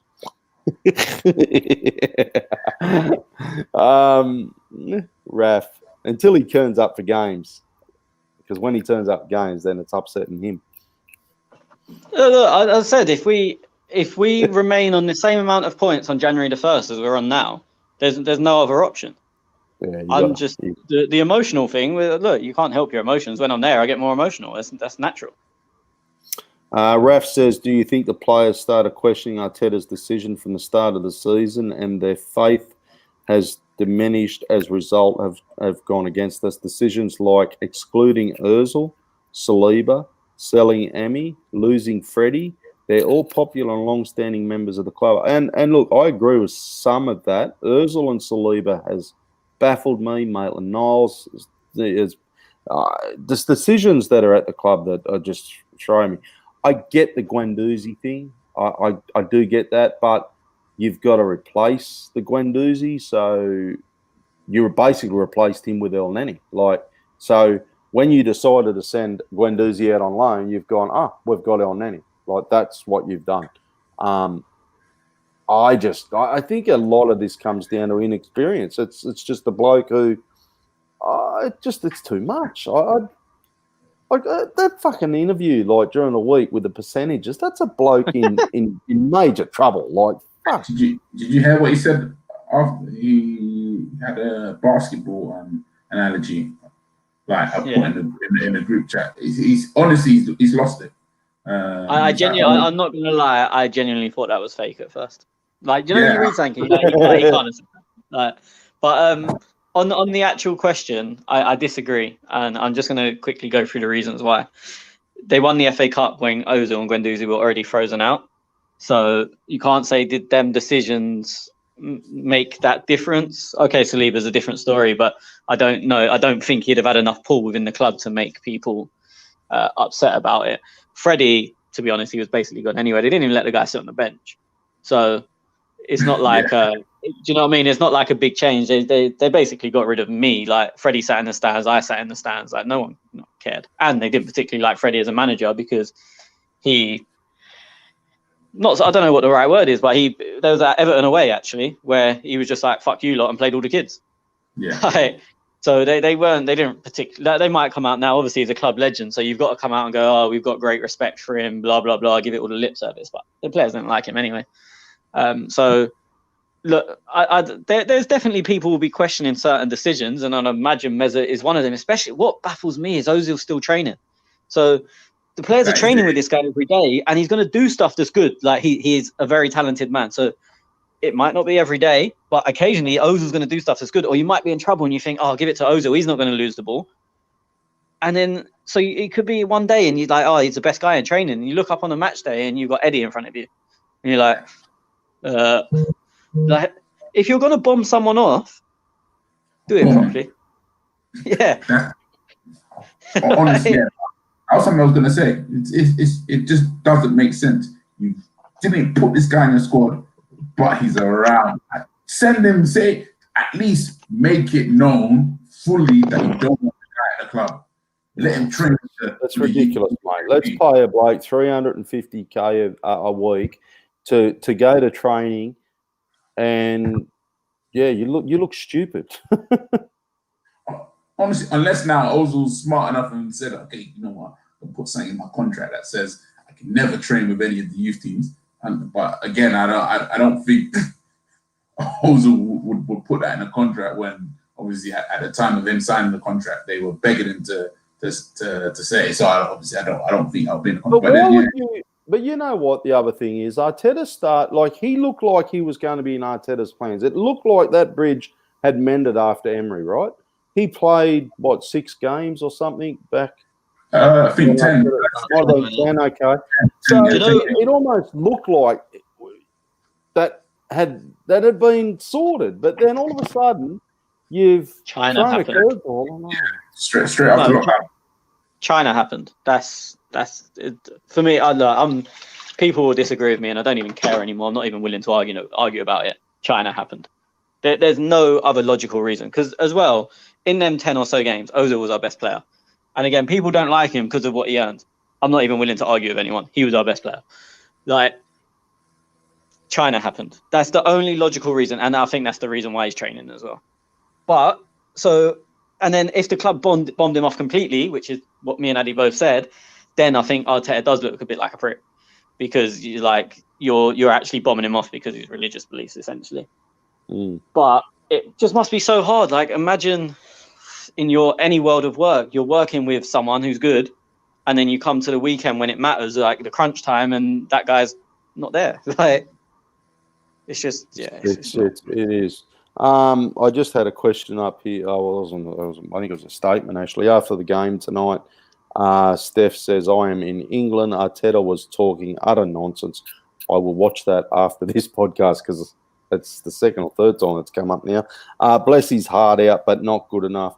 Says Ozil is a lazy cunt. You know what though? He may be a lazy cunt, but he's still better than what we got. The lazy cunt is still better than what's there now. You're coming into my basic world of thinking. Be careful. I agree. I don't think he's lazy, but that's neither here nor there for this conversation. And as I said, it's like when you ask about Isco, when you ask about Ericsson, when you ask about Buendia. Name any of them. You could say, but his left foot's weak. He's not very good in the air. He's not very strong. My question, is he better than whoever's currently playing at 10, which is either no one, Joe Willock, or Willian? If my answer to that question is yes, then for me it makes sense. This is going over 2 hours, but anyway, because we'll just get heaps of comments, and I've still got questions on Twitter to get to. The longer Mikel stays, we will get relegated. See, that's a massive call. I'm not going to argue with it, but I would never thought that'd happen. Prepare for Millwall versus Arsenal next season. I'm not doing a podcast next season. If we're relegated, this is gone. We're out. I'm not doing a fucking podcast talking championship football. Absolutely not happening. Nothing against it. It is great entertaining football, but I'm not doing it. Club would fold. The club would fold. Yeah. Well, Standard have to pump in some money to keep it close. You can't sustain Aubameyang on fucking 400 grand a week. Yeah. In the championship. The club would be gone. Mm-hmm. Has Arteta lost the dressing room? Rumours are that David Luiz and Arteta are not talking anymore. That I've seen the exact same rumours. And it may be very well true, but when your team is actually so negative at the moment and results aren't talking on the pitch, I think the media might just grab little bits of pieces to make it sound worse, because I bet if we were winning, that wouldn't even pop up. I don't know if you boys agree or not, but I think I agree. Yeah, I agree with that. I think similar to when Tony was saying with the Bellerin foul throw thing, because everyone's talking about it, that's why it's getting highlighted. But if you're winning, it won't get picked up. But then again, if you're winning, obviously, I think the harmony around the club, it would be much better. Obviously, you're still going to have infighting. That's always going to happen. If David Luiz gets dropped in the next 4 games, then we can actually probably say, there's something going on. Because I get the feeling that Arteta just, instead of handling the situation, he just drops players and fucks them off. Yeah, I've always had a problem with his man management. I don't think he's good at it. Don't lost a dressing room. I remember when Mourinho was at Chelsea, he's lost a few dressing rooms. But I was just going to say, it's very, very rare a manager loses a dressing room, but it's written in the paper probably 10 times a season about different managers. Yeah. I mean, look, it does happen. I'm not saying it doesn't happen, but the amount you read about it and the amount it actually happens are two very different numbers. The only one that I think of is when Chelsea they went like from the get go. I think it was the start of the season, and whatever had happened, you could tell they just weren't happy. That was the worst I've seen. That was Hazard basically walked around the pitch for 9 months. He weren't even pretending to try. He took the piss. I think United under Moyes as well was similar. Like his was ridiculous. He said you can't have chips, and the players stopped playing. Genuinely, that's what happened. Was it Unai Emery that banned orange juice? Ban orange juice? Orange squash? Something like that.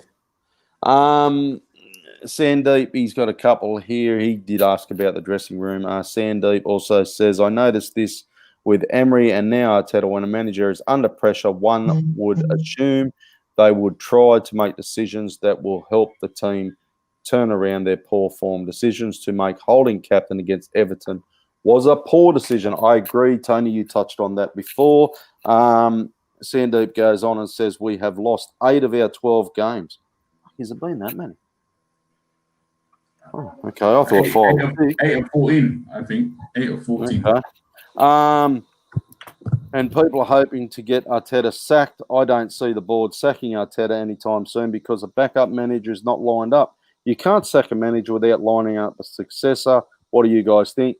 How do we know that there isn't a manager lined up though? I've seen reports and I had a laugh, and I'm not taking the piss with Jack, who's I haven't seen or heard of, so I have to find out what he's doing. But he's usually on this show. And did you boys see the rumor running around that Allegri's learning English? And I thought, please don't say he's house hunting, Jack. Shut up. Been learning English for a couple of years now. He should be fluent now. Jack, the ITK, mate, he fucking very short career, that one. Anyway. I laughed when I seen that rumor. Name a world-class manager that would come to Arsenal right now. I cannot think of any, says Sandeep. People are throwing names like Benitez, Poch, Allegri. He says Benitez is on £12 million a year. World-class managers manage teams in Champions League, not relegation form teams. I agree with a little bit of that. I disagree in so many ways.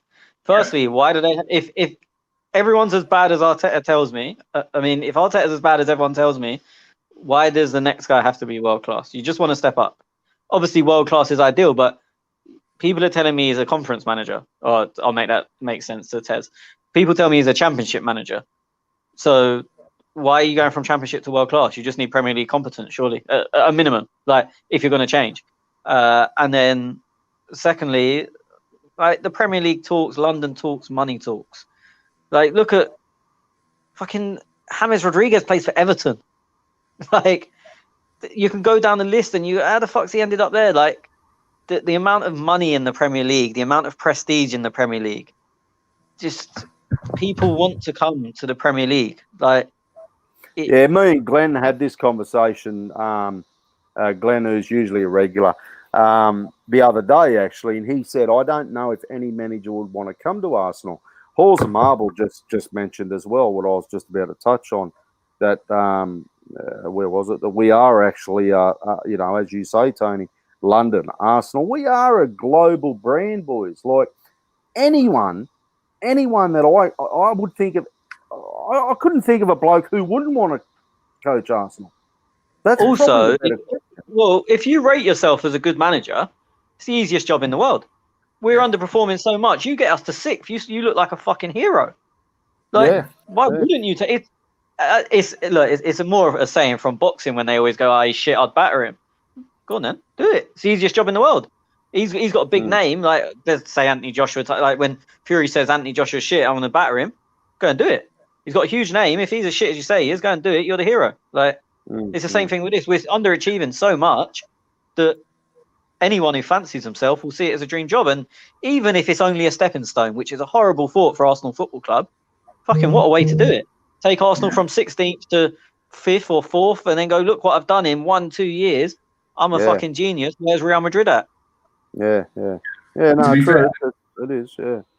This, if you look at it as a project, if you can get a manager or a world-class manager will see it as, this will solidify my status as a world-class manager because, I've taken a team that were up there, falling down, and now I've put them back up there. Who for me, who wouldn't take it? Who wouldn't want it? Well, Addy, the proof's in the pudding, right? For me, when did you ever think Mourinho, and I don't care what anyone says, Mourinho for me is a world-class manager. Did I ever see him managing Tottenham? Nah. Did I ever think Benitez is going to go to Newcastle United in the Championship? Like, you know what I mean? Like, these managers, they may be world-class managers, but that is in their blood. They just want a project and manage, like, do their fucking trade. Yeah, and it highlights what I just said. Like, Tottenham were Champions League finalists and they were sitting in 10th or something. Fuck it, easy job. You're taking them in 10th, you get them to, what do you get, 6th or 7th, and he's a hero. Like, Newcastle, you get him out of the Championship, Benitez is a god up there. Like, after Alan Shearer, he's probably the most famous person. So it backs up what I said. They're easy jobs. Like, if you believe in yourself, if you back yourself. Yeah. I slightly disagree in that I think there's certain people that they might be at worse clubs, but I don't think they would leave. So I know one that Addy mentions a lot. I don't think Brendan Rodgers would leave Leicester for Arsenal with the way that the project's going. But there's another name. When did you think Leicester City? And Rodgers? But I don't know. He was at Celtic, so to me that was probably still an upwards move. But yeah. So I look.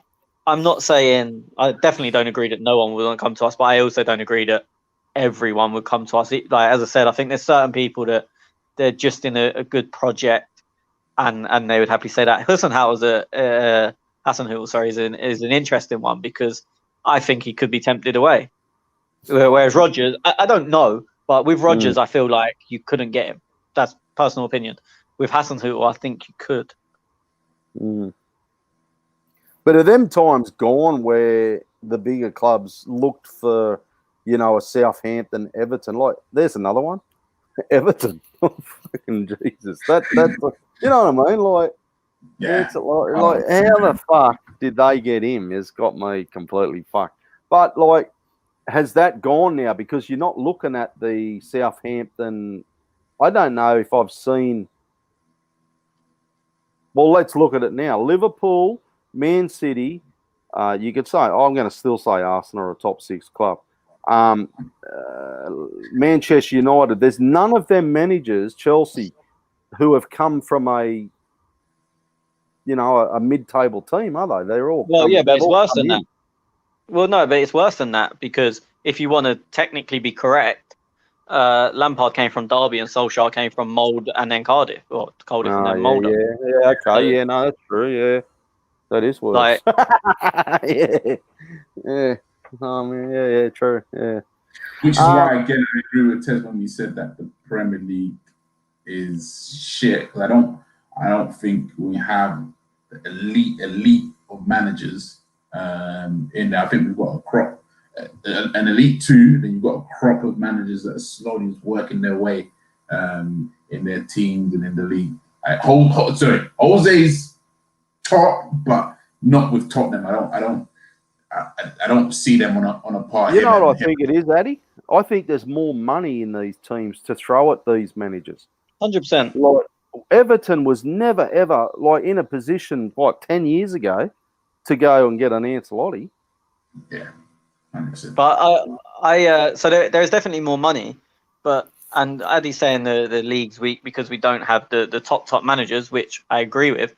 I think football's in a very bad stage with managers. Like, I think it's just a cycle. There's not many good. Like, you look at Barcelona, Koeman, give me a break. Zidane, who knows? That he won the league last year. He's won the Champions League 3 times. So it's hard to say he's not elite, but he doesn't look elite if we're honest. But I can't argue his record. You look at Germany, Dortmund have just sacked their manager. They're meant to be second best. Bayern, okay, it's Bayern. It doesn't matter who their manager is really. Yeah. I mean, but even so, say Hansi Flick, okay, put him in the top bracket.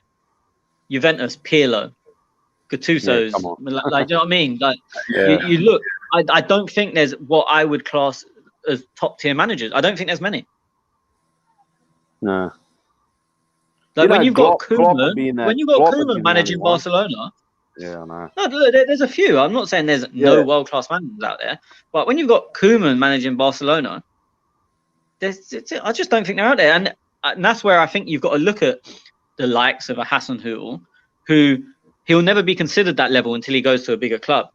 So that's what you've got to do. He's got to take that chance, because at Southampton he'll never be considered world-class.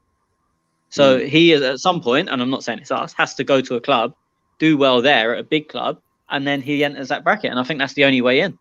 Because at the moment, I think management are really, and I don't know if it's because everyone's more changing towards head coaches, or they want younger because they want projects, because that's what's happening at the moment. All clubs around the world are getting younger managers who potentially be there long term. But I think we're in a bad way for top draw managers at the moment. Pellegrini, that's another one. It's popped up there. Fucking West. Not for me, yeah, exactly. You can't tell me these guys are top tier. Like, if I said to either of you, and your football knowledge is good, name the top 10 managers in the world, you'd struggle. Towards the bottom end, you'd struggle. Yeah. Or even if you, not even if you struggle, you might come up with 10 names. But when you're looking at 8, 9, and 10, you'd go, but are they top class? Like, they might be in the top 10, but you wouldn't go like, wow. No, that's right. Steph says, thank you, gentlemen. Back sometime. TC people. Look, great to have you on board. Look, we've gone over 2 hours and 15 minutes. That is the questions wrapped up on Twitter at @clockend_talk. You boys got anything else? We're right to go. Done. Have a good Christmas. Done and dusted, yeah. Stay safe, people. Yeah, Merry Christmas to you all, and I hope you guys and everybody in the UK is going well. I did hear Tier 4 restrictions now, so. Honestly, if you're anywhere else in the world, enjoy your Christmas for us, because we ain't doing shit. Like, I think I'm allowed outside my house as long as I don't see another person, and if I do, I have to cover my eyes and wait until I can't hear them anymore or some nonsense. Dig my head. I can't breathe unless I'm standing on one leg. I have to dig a hole so I can put my head in it at any time in case anyone comes too close. So please enjoy your Christmas if you're elsewhere, because at the moment we are not. Yeah, hopefully it gets better for you boys over here in Australia. I know people are, I think it's a bit tough, but yeah, just have a look at you lads over in the UK. So where I say people think it's a bit tough, the Christmas holiday plans went out the window because the Queensland border did close again, because there was about 30 cases in Sydney. So nothing compared to what you lads are going through. But, so be safe out there. Have a great Christmas. We'll speak to you in, I don't know, after our next game, Chelsea. Yeah. We'll try and get it on a bit sooner. So thanks, guys, and good night and goodbye.